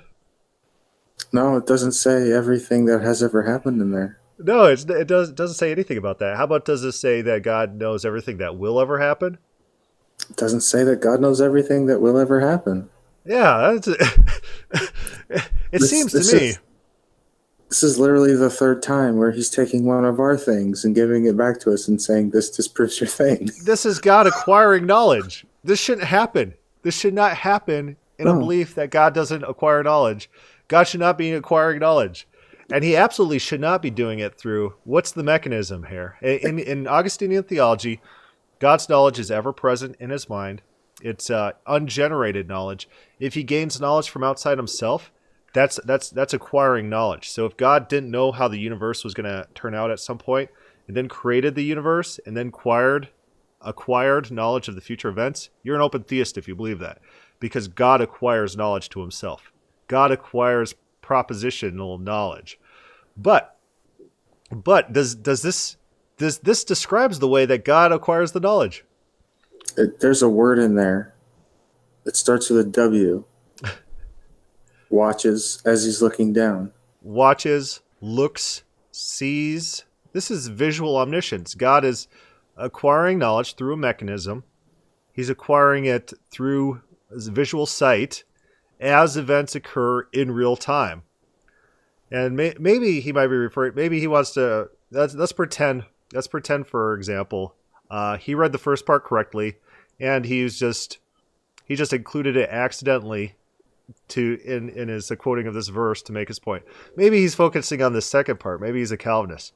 He who forms the hearts of all. Well, then we have to look into what maybe forms, what that word means. That God shapes, or that God guides, or that... Right, so does that mean physical formation of the heart, like in the birth, in the gestation process? Does that mean God molds people's hearts and wills and minds and tries to draw them more in line with his purposes? What does that mean? Yeah, so let's do the quick text search on that. We'll pull in some.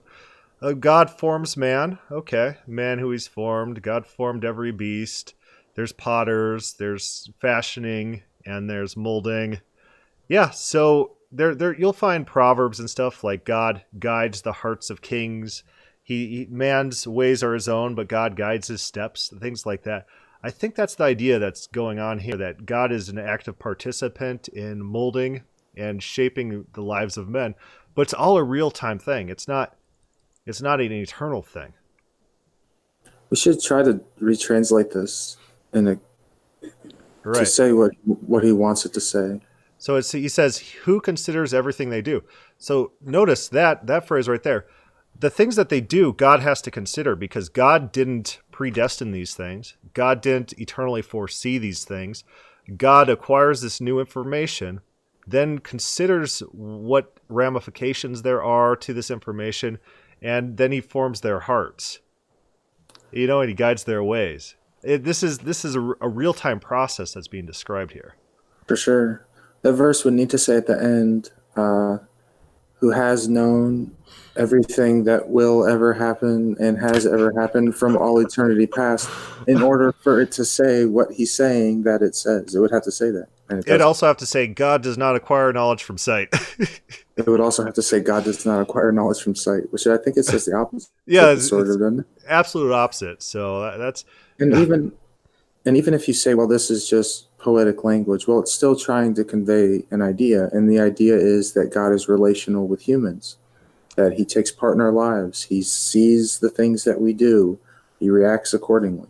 And hitting that concept up, let's say this is poetic language, and they say, God's not actually in heaven. God doesn't sit in heaven and look down on earth. That's poetic. So you need to understand that this is poetic language. Well, then it's not your proof text. Right. You can't prove that this poetic language means what you're claiming. Yeah, it's just like back up at that first proof text we talked about for open theism, how it never entered God's mind that he should command these things. If it's not a good proof text, don't include it in your proof text. If there's right. Other ways to understand your proof text that are reasonable, you can't use it. No, and to be honest, when I was writing my response, it was like maybe 2 or 3 verses ahead of or in front of this that we already went through, where I was just so drained with doing this, to be honest with you, because there's no interpretation offered of these verses, so I'm trying to find what he is saying that these things say, and none of them say it, and it was very taxing for me. This is a real problem in debate. People think that verses speak for themselves, and so they'll say, here's my view, and it's the true view, and you'll say, okay, well, what's your evidence? And they'll post a verse, and you say, what does that verse mean?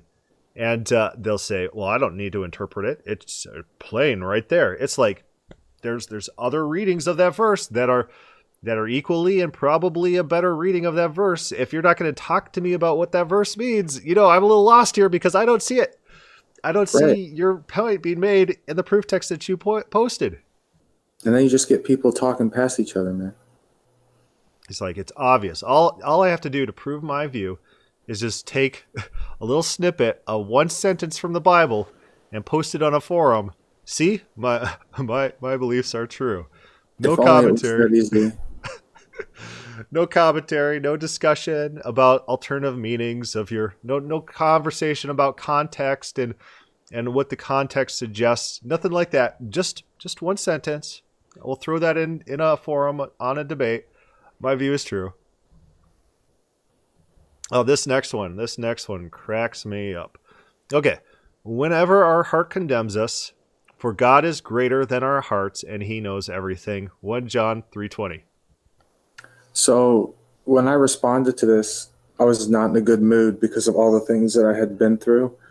And I went super heavy here with the philosophy because I felt like being mean, to be honest with you.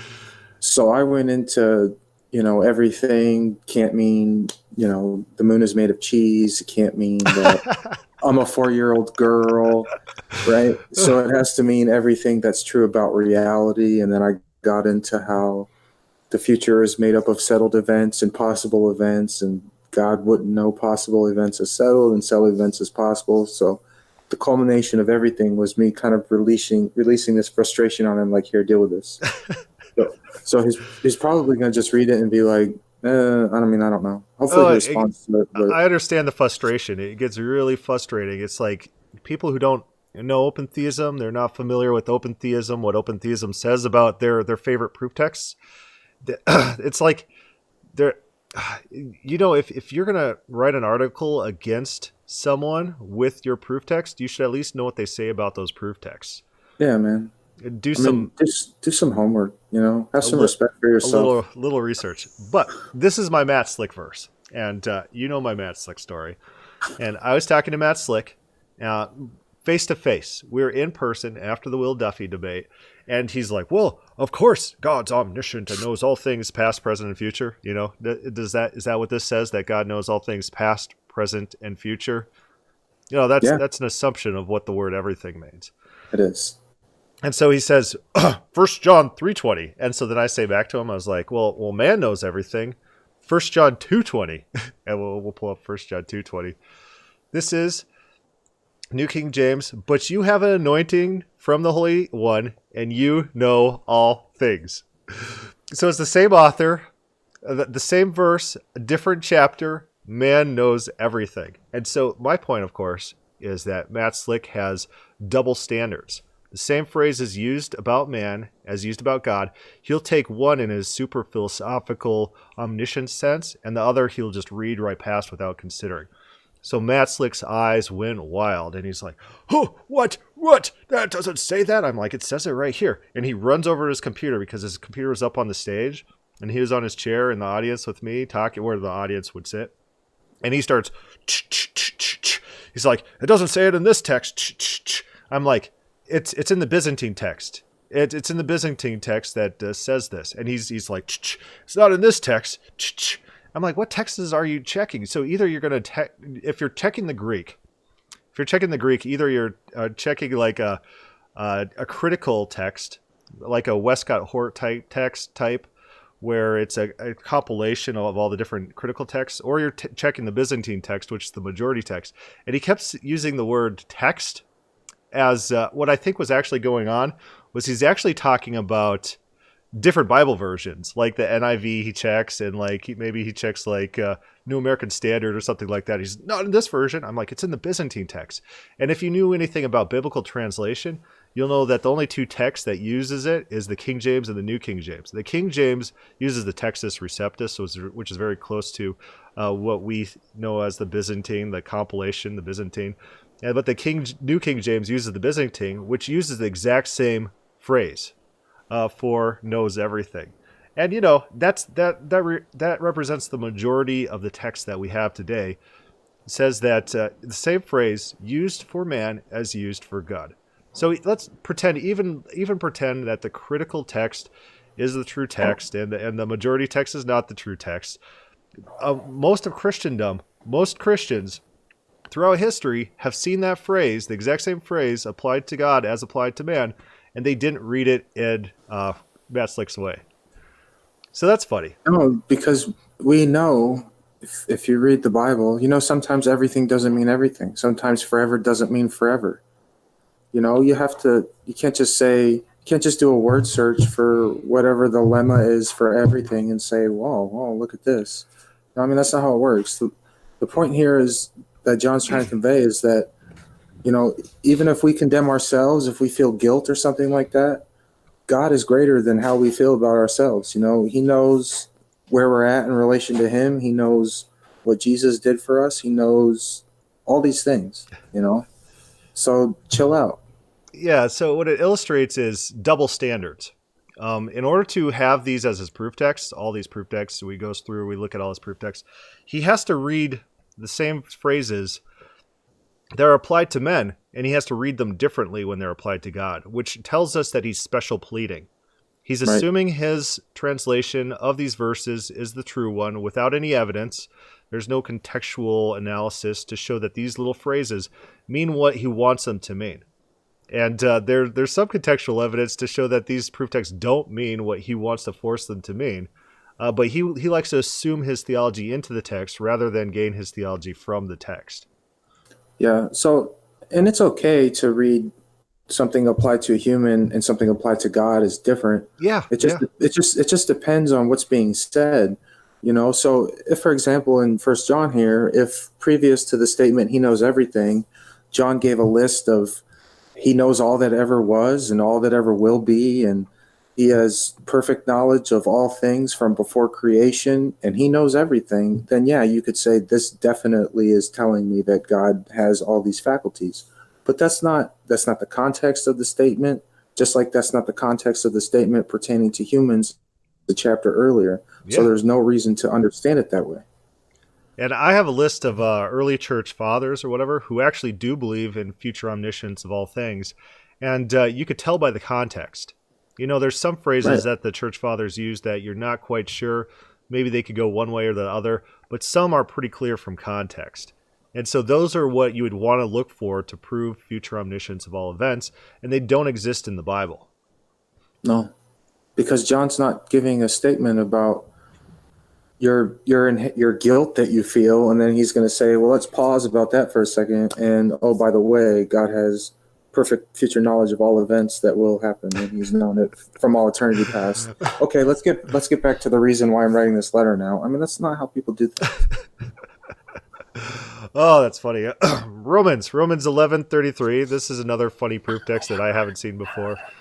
Oh, the depth of the riches of the wisdom and knowledge of God. How unsearchable his judgments and his paths beyond tracing out. Does this prove, back to his statement, these are all in context of what he says, there are texts that teach God knows everything that has or will ever happen. Does that verse teach that? It doesn't at all. I mean, like, not even close. Okay, so there's depths and riches of the wisdom and knowledge of God. I don't dispute that. Of course there is. Unsearchable are his judgments, his paths are beyond tracing out. I don't understand everything he does. Yeah. Does that mean that God knows everything that has ever happened or will ever happen? No. In order for the verse to say that, it would have to say, and God knows everything that has ever happened and will ever happen. It'd say, oh, the depth of the knowledge of God. And by depth, I mean perfect omniscience of all events from eternity past to eternity future. Right. Knowledge that never came to God. It doesn't say anything like that. No. And to be honest, like, this is so taxing having to do this. Just go through all these verses because they're not challenging. There's nothing there. It's like, what's going on here?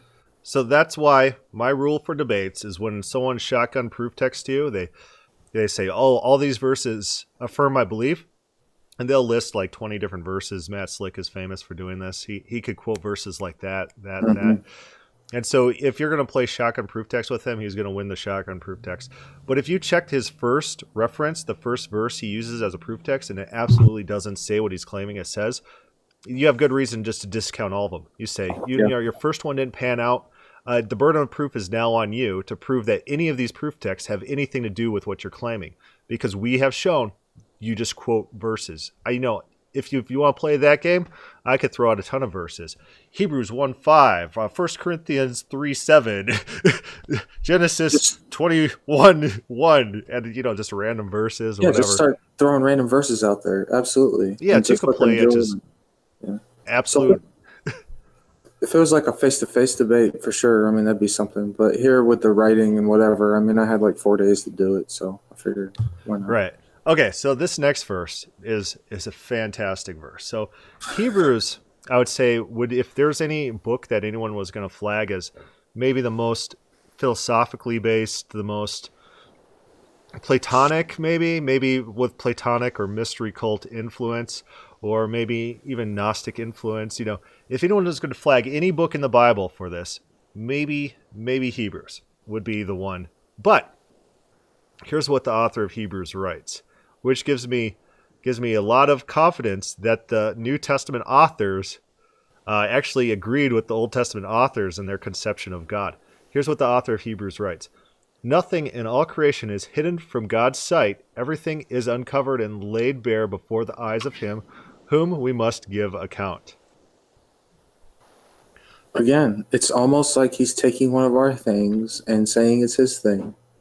You have God looking down, seeing things. He sees all that happens, and you're going to have to give an account for your actions because he saw them.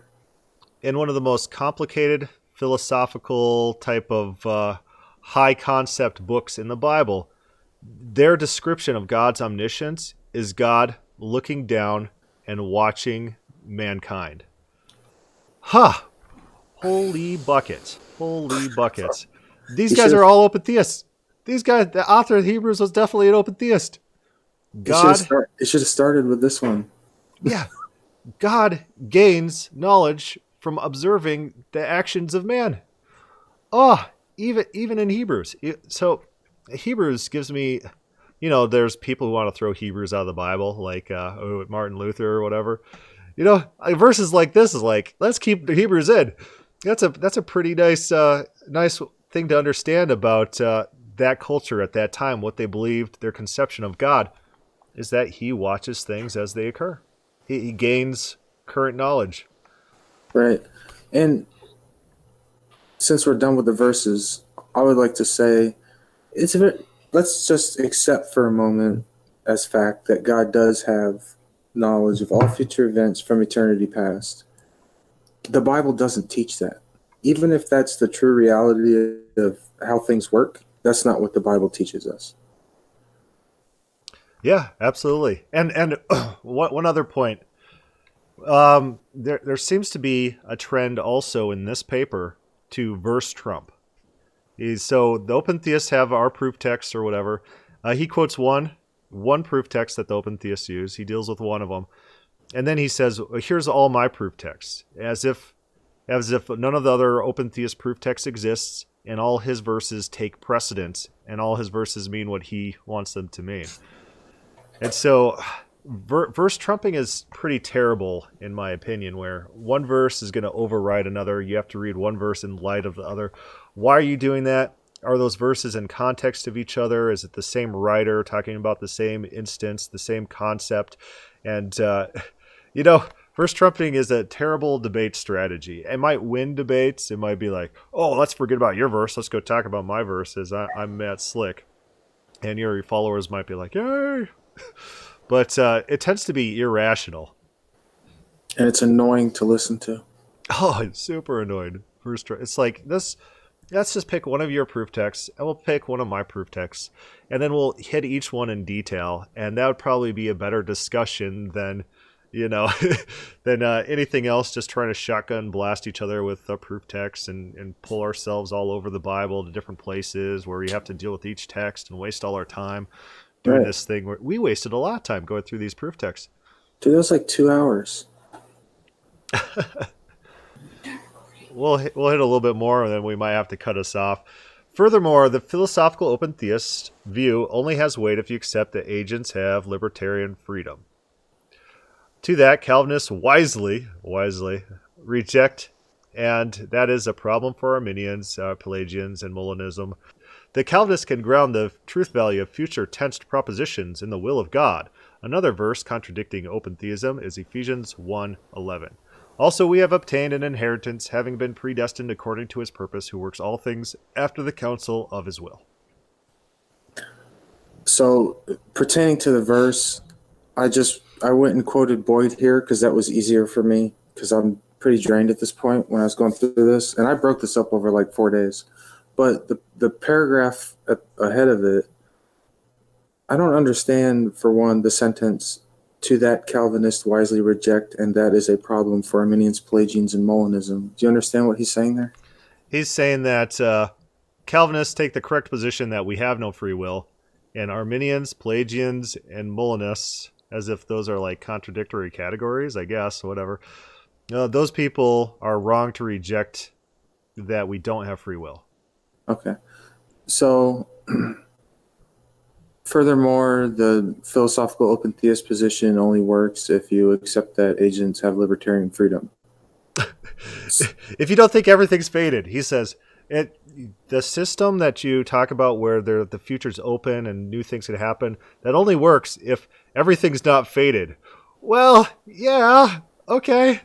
You got me there. You got me there. All right. Very well said, sir.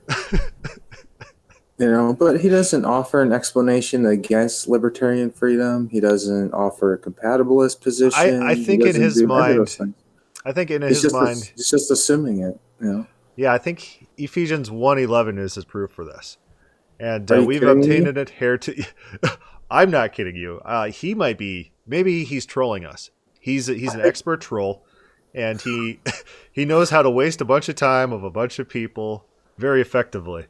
Dude, did you write this article? I wrote it. It was a plant. I planted it so that we have some. It was me pretend. It was my Calvinist persona that I pretend to be to prove to people that I could pull off successfully Calvinism. Calvinists always say, "Oh, you just don't understand Calvinism." Well, I think I would make for a pretty passable Calvinist. Yeah, for But no, sure. I didn't write this one. Okay. But that would be funny. There'd And be some changes. I wouldn't put it past you. I still might think maybe now that the seed's been planted, it's possible that Chris wrote this. It is possible. Definite possibility. So we have obtained an inheritance, having been predestined. We've talked about predestined before. That just means specify. The Jews, when talking about who your neighbor is, this is Clement that writes this, they specify, they predestine that your neighbor is your blood relation. They're not doing this. Oh, I'm picking you from all of eternity. They're just defining something. They're just specifying something. Yep. And so we've been specified according to his purpose, who works all things after the counsel of his will. And I think the all things is what's happening here. Oh, here's his explanation. This verse teaches God has from eternity. From eternity! I must have missed that part. Hold on. Does it say eternity in there? I'm not seeing it. I'm not seeing eternity. No, I don't see This it. verse teaches God has from eternity. No, it doesn't. What? Okay, false. Has purposed and worked all things according to his will. Some of the phrases are equivalent, but Yeah. let's go back to our Paul example. Paul became all things to all people. Did he become a beach ball? Was he a cosplayer? Was he wearing a Sailor Moon outfit? That's what cosplayers do.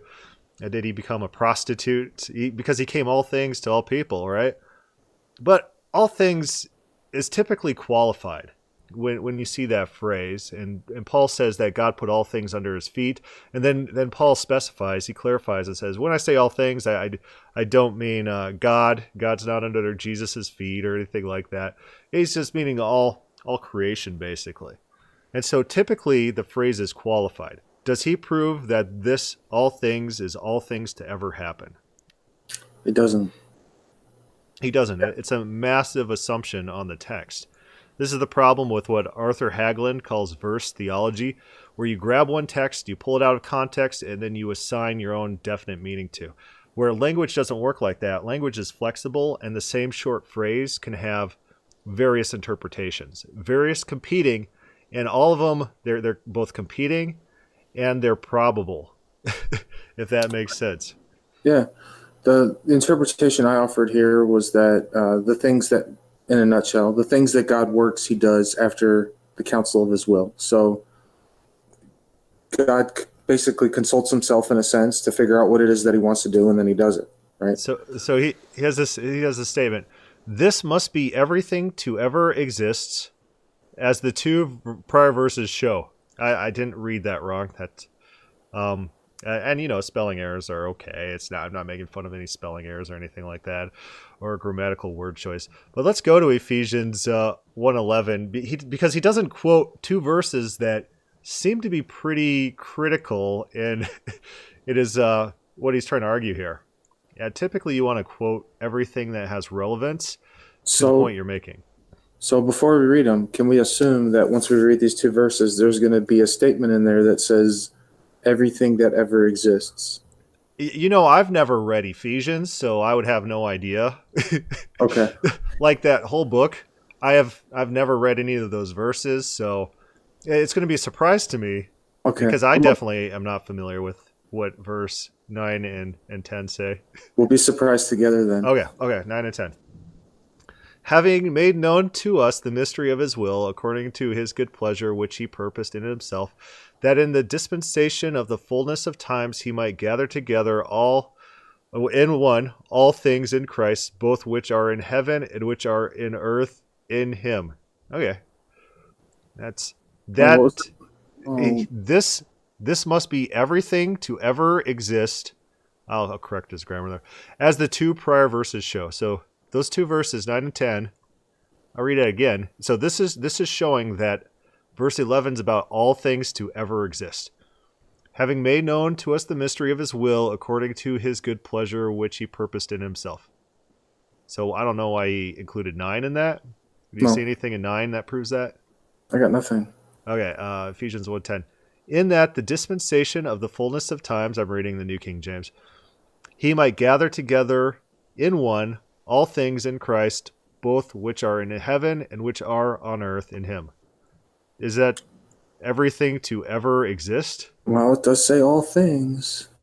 Yeah, but it's talking about all things that currently exist, right? I don't know. Oh man. So, oh no. The assumption is what? That everything that has ever existed or will ever exist has been gathered in Christ? How does that work? History unfolds by the sovereignty of God. Those verses definitely prove that somehow. We don't have a commentary on it. We don't. He doesn't explain how. No. Because I'm not seeing it. No. Also, he switched word order here too. So where it says he writes from eternity has purposed and worked all things according to his will. So if we read that, what we would expect the text to read would be been predestined according to him who purposes and works all things according to his will, right? That would be the text that we would expect to read from what he has written. But that's not what it says. It says, having been predestined according to his purpose, who works all things after the counsel of his will. There's no mention there of him purposing all things. There's a purpose that he has and then works those things after the counsel of his will. Yeah, so it's not clear. All things, if I eat all things according to my diet, that doesn't mean I eat cats or anything like that. That means what about cats that throw up on carpets? Yeah, the cat. I should eat that cat. Dude. Yeah, I would definitely cook and eat that cat. I've never had cat before that I know of. Maybe I have, but I'll add that to my list of meats. But anyways, the point is, don't eat your pets, people. I think that might be illegal. Do it on the down low. But anyways, so there's a lot of assumptions that go in here. Let's see. Yeah. He works all things after the counsel of the will. What is all things? I think that most naturally refers to all the things that he does with forethought. He does with rationality. He doesn't do things arbitrarily. That's right. How I'm reading this. God's not capricious. Yeah, I think that's actually what's going on here. Is he's trying to explain to people that God's not arbitrary, and the Calvinists will say God is super arbitrary. He just picks people randomly and for no particular reason. He enlightens some and not others. That God acts capriciously. Right. So this might actually be a proof text against Calvinism. It's close. This statement here where it says, this is said against a pagan background where you could resist the God's wills. I'm going to state equivocally here that as a human, I don't think that in Greek mythology, you can really resist the God's wills. I think that, don't they sort of do what they want for the most part? Yeah, typically when you think about Greek fatalism, and so back to the cultural context of the time, laymen might have been Greek pantheists, but a lot of their scholarly people, their philosophers, their high intellect type people, they would more be monotheists. They'd be more of the Platonists, the Stoics, the Epicureans, people like that. They wouldn't believe in necessarily the pantheon of Greek gods that you read in Homer. It'd be the layman taking Homer seriously. But Greek fatalism tended to be this idea that fate is set and not even the gods could thwart fate. And so if you're prophesied to kill your dad and then marry your mom over here, then you might try to thwart it. You might go out of your way. You might try to kill the sun so the sun doesn't kill you eventually. The sun might go out of his way to avoid this prophecy too. But everything circles around, and there's clever ways that things end up happening. Maybe he accidentally kills his dad on the road and then accidentally becomes king and then accidentally marries his old mom over there. Or maybe he joins up with that town. He accidentally kills his dad with the javelin. There's competing stories of how Greek fatalism works, but it's not that you could thwart the will of the fates. They don't have that idea. No, even in some of those books, the gods themselves are trapped by fate. Yeah. You know, so there's not a situation where pagans are thwarting some will for their. I mean, I don't even understand where he got that from, but I don't think that this Ephesians verse is in a reference to Greek fatalism. I just don't think that's what this is responding to. I think it's responding to current cultural problems, people thinking that God might backtrack or God might not follow through on what he promised. Sure. Let's skip down in his article some. He's got more text. Yeah, I mean, you guys, anyone could go read his original article. There's a link at the God is Open page. He writes this: one downfall of open theism, and there are many, and now he's on his philosophical points, is that it leads to skepticism about God's moral authority. Well, do you know any open theists who are skeptical about God's moral authority? No, the opposite. In fact. Yeah. To wit, if God doesn't know everything, then he cannot be the source of moral reality. What? I don't understand. First of all, the conclusion doesn't follow from the premise. There's nothing that says that the source of moral reality must have all knowledge. It's possible. My daughter, while she's not the source of moral reality, she knows it's not good to kill people. She doesn't know everything. So if you're going to, even if you're going to disseminate, if you are the source of moral reality and you're going to disseminate to somebody else what is good and what is evil, you don't have to know everything. At best, all you have to know is what makes evil things evil and good things good. Yeah, I think he's missing a step in his logic here. Yes, for sure. So for that reason, I'm sure that there's a point here that he's trying to make, but I can't put the piece in there for him. I don't know what it is. It's an underpants gnome situation. Step 1, collect underpants. Step 2, Step 3, profit. There it is, yeah.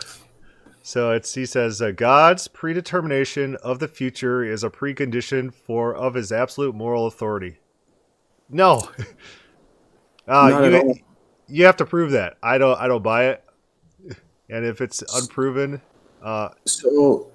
So let's take any position that's not a Calvinist, where God doesn't predetermine the future. So to the person who wrote this article, and I don't think that the sire wrote this section. So to those people, Arminians, God is not the absolute moral authority in the universe because he doesn't predetermine everything. How do you go from being the ultimate judge of what is right and wrong to a necessary condition of that being your predetermining of all future events? So are you saying that in order for God to be the judge of all that is right and wrong, he has to predetermine what everyone's going to do? How do those correlate? I don't understand how you get there either. So okay, he says, let me explain. We'll read it. So this will be good then. Suppose that God has not predetermined every event in history. Instead, indeterminism is the case. The future, I think he meant to put the future is undecided and yet to be discovered by God just as much as man. In that case, there are historical events and so facts in general that find their ontological source outside of God. Let's try to make sense of that statement. So, God just as much as man. In that case, there are historical events and so facts in general that find their ontological source outside of God. So ontological would be source of being outside of God, I guess? Is that what he's trying to say? So there are historical events that find their source of being outside of God. Right. Okay. These facts will inform God as much as man, adding information to God's bank of knowledge just as much as it teaches his creatures. Because the future... So the assumption here is, I think what the guy's trying to say is that if there's an event that God doesn't predetermine, it has its source of obtaining outside of God. So when these events occur, they're going to inform God just as much as man. So he's trying to come up with a mechanism using a lot of language that's not necessary to basically say God learned stuff because the things that happen didn't originate from him. Right. Because the future is not determined by God with his moral wisdom, and in fact adds to his wisdom in general, it is fair to ask how we as human know God will not come to discover that his moral opinions are heretofore mistaken, or at the very least that he has learned a new and better moral code for humanity incompatible with Christianity in practice. Okay. So what we've done here is invented an alternate reality or some potential future where God learns that there is a moral code higher than the one that he operates under. And the reason that he learns this is because he didn't predetermine everything that happens, and from some source of being outside of himself, he has gained, so to speak, the ultimate moral knowledge, the ultimate moral code. So I'm right away, I'm thinking that this is not, pretend everything he says is true, this is not a problem unique to open theism. It's also a problem for Calvinists. Calvinists... It's a problem for literally everyone that believes in God. Everyone that believes in God. Let me explain. The Calvinists, they'll always say, oh, if God could change, we can't be sure of our salvation. Well, in your guys' Calvinistic belief, God leads people on thinking that they're Calvinists and then dumps them at the last minute before they die. So they live their entire life thinking they were Calvinists, but then they end up being non-Christians, and this is all to his greatest glory. So he regularly misleads people into believing things that are untruths. So if that's the case, then how can you think that anything you know about morality or think about morality is not God just lying through his teeth to you? Right. You can't. And this isn't even really a problem for us, I don't think, because we're creating a hypothetical universe, basically, some world that may or may not even possibly exist. We don't know. And then inputting a set of facts into it and then getting an output. So to say that at some point in the future, because God is not the originator of all events that take place in the universe, at some point in the future, he might discover some moral code higher than himself. And because of this potential world existing, he's not the actual moral authority in the actual world. That's a huge leap to make. I could invent potential universes from here till the end of the year where the God of Calvinism doesn't work or has some sort of deficiency, and I can't use those as arguments against Calvinism because that's faulty logic. That's not how you argue a position. You don't make up universes. So guess what fallacy that it's called? Is it the universe making up fallacy? No, it's literally called the moralistic fallacy. And so basically the moralistic fallacy is what we consider right and wrong. I think it's terrible that people die of starvation in this world, and therefore people don't die of starvation in this world. That's the moralistic fallacy. It's confusing what we want to be true with actual reality. And so what he's doing here in this argument, he's like, imagine this world where morality can change. That's a problem. And so we can't believe in that world. I don't, because I don't live in it. Well, yeah, but right. Okay. Our evaluation of whether things are desirable or not, or whether things should be or not, doesn't change what is reality. At all. So how can he maintain this position? Let's say everything he says is true. This is an accurate way to look at the world, and let's say in reality that God's morality changes. In the Talmud, it's interesting because they have Moses teaching God morality. Moses says to God that when we enter the promised land, that we should actually open up dialogue with our enemies, and then if they submit to us, then we should let them live. And God says, oh, you have taught me what's right from wrong. This is Talmudic text in Jewish tradition, post-Jesus, in which God learns morality. So let's say that world is true. He would say, that's terrible. We can't believe it. That's not an argument. It's not No. Who was it? Stephen Molyneux. He's always like, That's not an argument. You're not making an argument. No. So this is just all fallacious from start to finish here. Right. It's confusing what ought to be with what should be, or it's confusing what this is confusing what ought to be with what is, Right. and it's all fallacy, and that a lot of philosophical proofs just boil down to the moralistic fallacy. It's irrationality. So what is wrong? Why can't a universe exist without axiomatic moral code? Is there a reason that there needs to be an axiomatic moral code? No.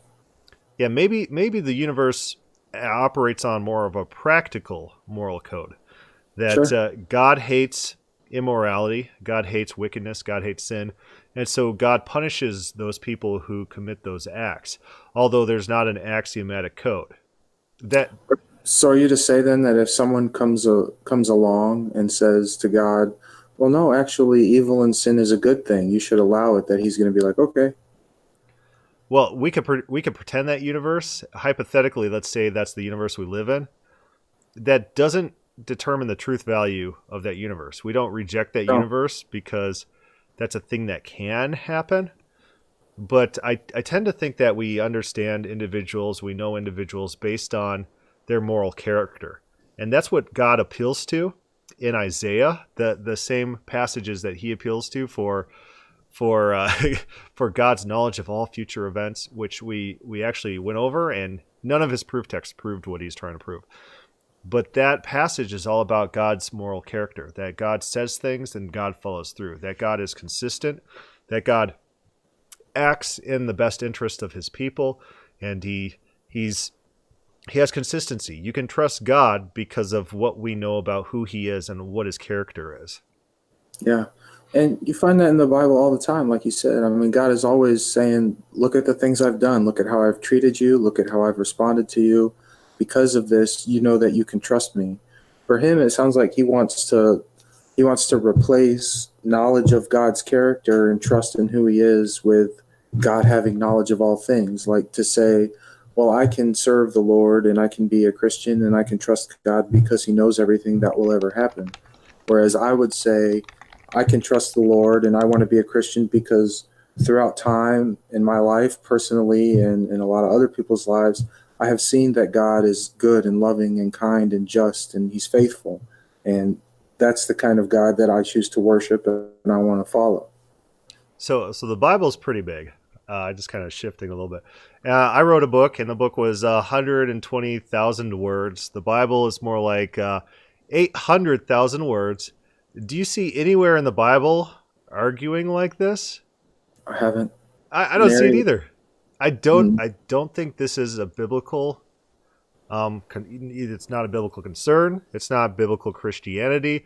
It's not an argument that the prophets ever make to prove God's morality. There's people in the Bible that think that God shirks his duty. There's people who think that God violates his responsibilities, that God commits evil. Jeremiah says, basically, God, you have raped me. And you see verses that say, God, you have turned your face from me, your righteous suffer, your righteous die. There's no appeals. There's no counter appeals against these people that read like this reasoning. You don't see it in the Bible. No. So what go for it. They always appeal to his character. He always appeals to his character. Yeah, so what that does is signals to me that insofar as our author friend, Mr. Sire here, insofar as this is how he argues, that's not Christian. That's pagan. All of this is pagan reasoning. It's pagan philosophy, not biblical philosophy. He's departing from the Bible. For sure.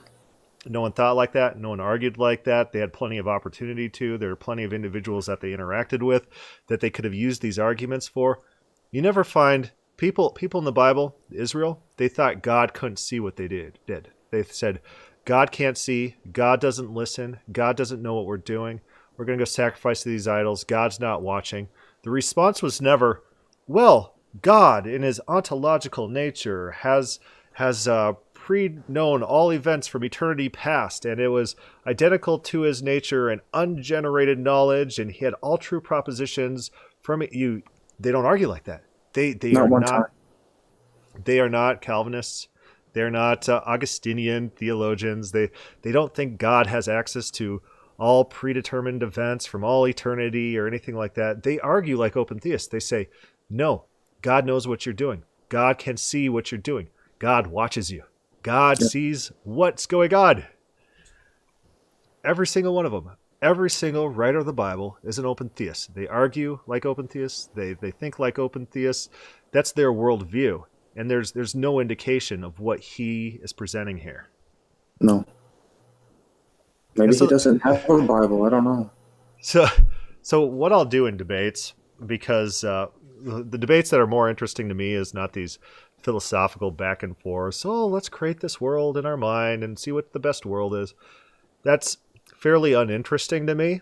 And so if I'm arguing about the Bible, I'll focus on the text and I'll say, here's what the text says, and here's why this is what the text means. And they'll respond back with something like this. If this was true, then this thing also would be true, which I don't like. And then I'll respond with this. I cracked myself up. I think I'm a little bit funny. I'll say, well, you don't have to be a Christian. There's other religions you can look into. Right? Well, you don't have to believe the Bible, man. I mean, that's your decision. Because what that does, first of all, it forces them back to the text. It stops that whole let's get off the text and start talking philosophy that they want to do, and let's talk about what the best philosophy is. And secondly, it points out that they're ignoring the text and they're possibly going against the text. And so they are now on the defensive to prove that their philosophy that they just set out is compatible with the text that we're talking about. The burden of proof is now shifted. So I do that for multiple reasons. Number one, I don't want to talk about this stuff. It's like, oh, God's morality might change. What are you talking about? What are you talking about? You drive all sorts of assumptions and you drive all sorts of value judgments. That's another thing they do. They say this would be bad. Well, that's your value judgment. I don't agree with that value judgment. Other people don't agree with your value judgment. You're just giving me subjective opinions. I don't really care about subjective opinions. Not interesting. Let's go talk about the text. Yeah. And so go. This is bad philosophy too. These are not good philosophical arguments. There's holes. The logic doesn't follow necessarily. The premises are not laid out correctly. I mean, if the attempt here is philosophical argumentation, it's just not good. God might lose. That's his next paragraph. God might lose. Yeah, God loses all the time. And that's actually a pretty big theme of the Bible is God's continual losing streak with Israel, where God says, what more could I have done? I've done everything. I built a wine press expecting good grapes, but they never produced. What gives? What gives? I'm going to destroy all you guys. And there's all sorts of times in the Bible where God gets so frustrated to the point of destroying all of Israel because everything he tries doesn't work. So God continually loses. It's a theme of the Bible. It is a major plot point in the history of the biblical text. And it's funny to me. He's like, God might lose. Yeah. That's what the Bible describes. If you don't want to be a Christian, there's other religions I could point you to. I could help you out. If you want to be a Neoplatonist, there seems to be a thriving Neoplatonist religion today. There's Gnostics. There's Gnostics that still exist. There's Manichaeans. These people exist. You could go be one of those guys. But what you're arguing here is not biblical theology, and it doesn't take into account the biblical data. All right, we're already at about a little over 2 hours, and it's going on. And it seems that our friend here, the sire, Joe Sabo just found this out. We kind of just cut past that part. But Joe Sabo, what are your thoughts? He did what? So he definitely edited this after my response, and I don't know if he read my response first and then edited it, or edited it at some point in between me reading and responding and now. But there's a significant amount of this article there's significant changes. He added a lot. He didn't, and to be fair, he didn't change anything that I responded to, but he did add probably 4 paragraphs at the end that I didn't read and I wasn't aware of. And some of those paragraphs were what we were just talking about. So that was the first time that we'd seen any of that stuff. So even higher than this, it seems like. So it sounds good. It would have been better to do that in a separate article if he wanted someone to read it and respond to it. And that would have been, well, I'm not responding to anything more that he writes, but someone maybe would have. Oh, man. So someone's going to respond to all this philosophy. Okay. If anyone wants to take on that task, go for it. But we've already covered a couple of his points, his brand new points, and we'll leave it at that. And, it could be the shotgun proof text thing where if you look at the first point and it's a logical fallacy, then ignore the rest. Prove to me that your concept is actually a real concept, and then we can move from there.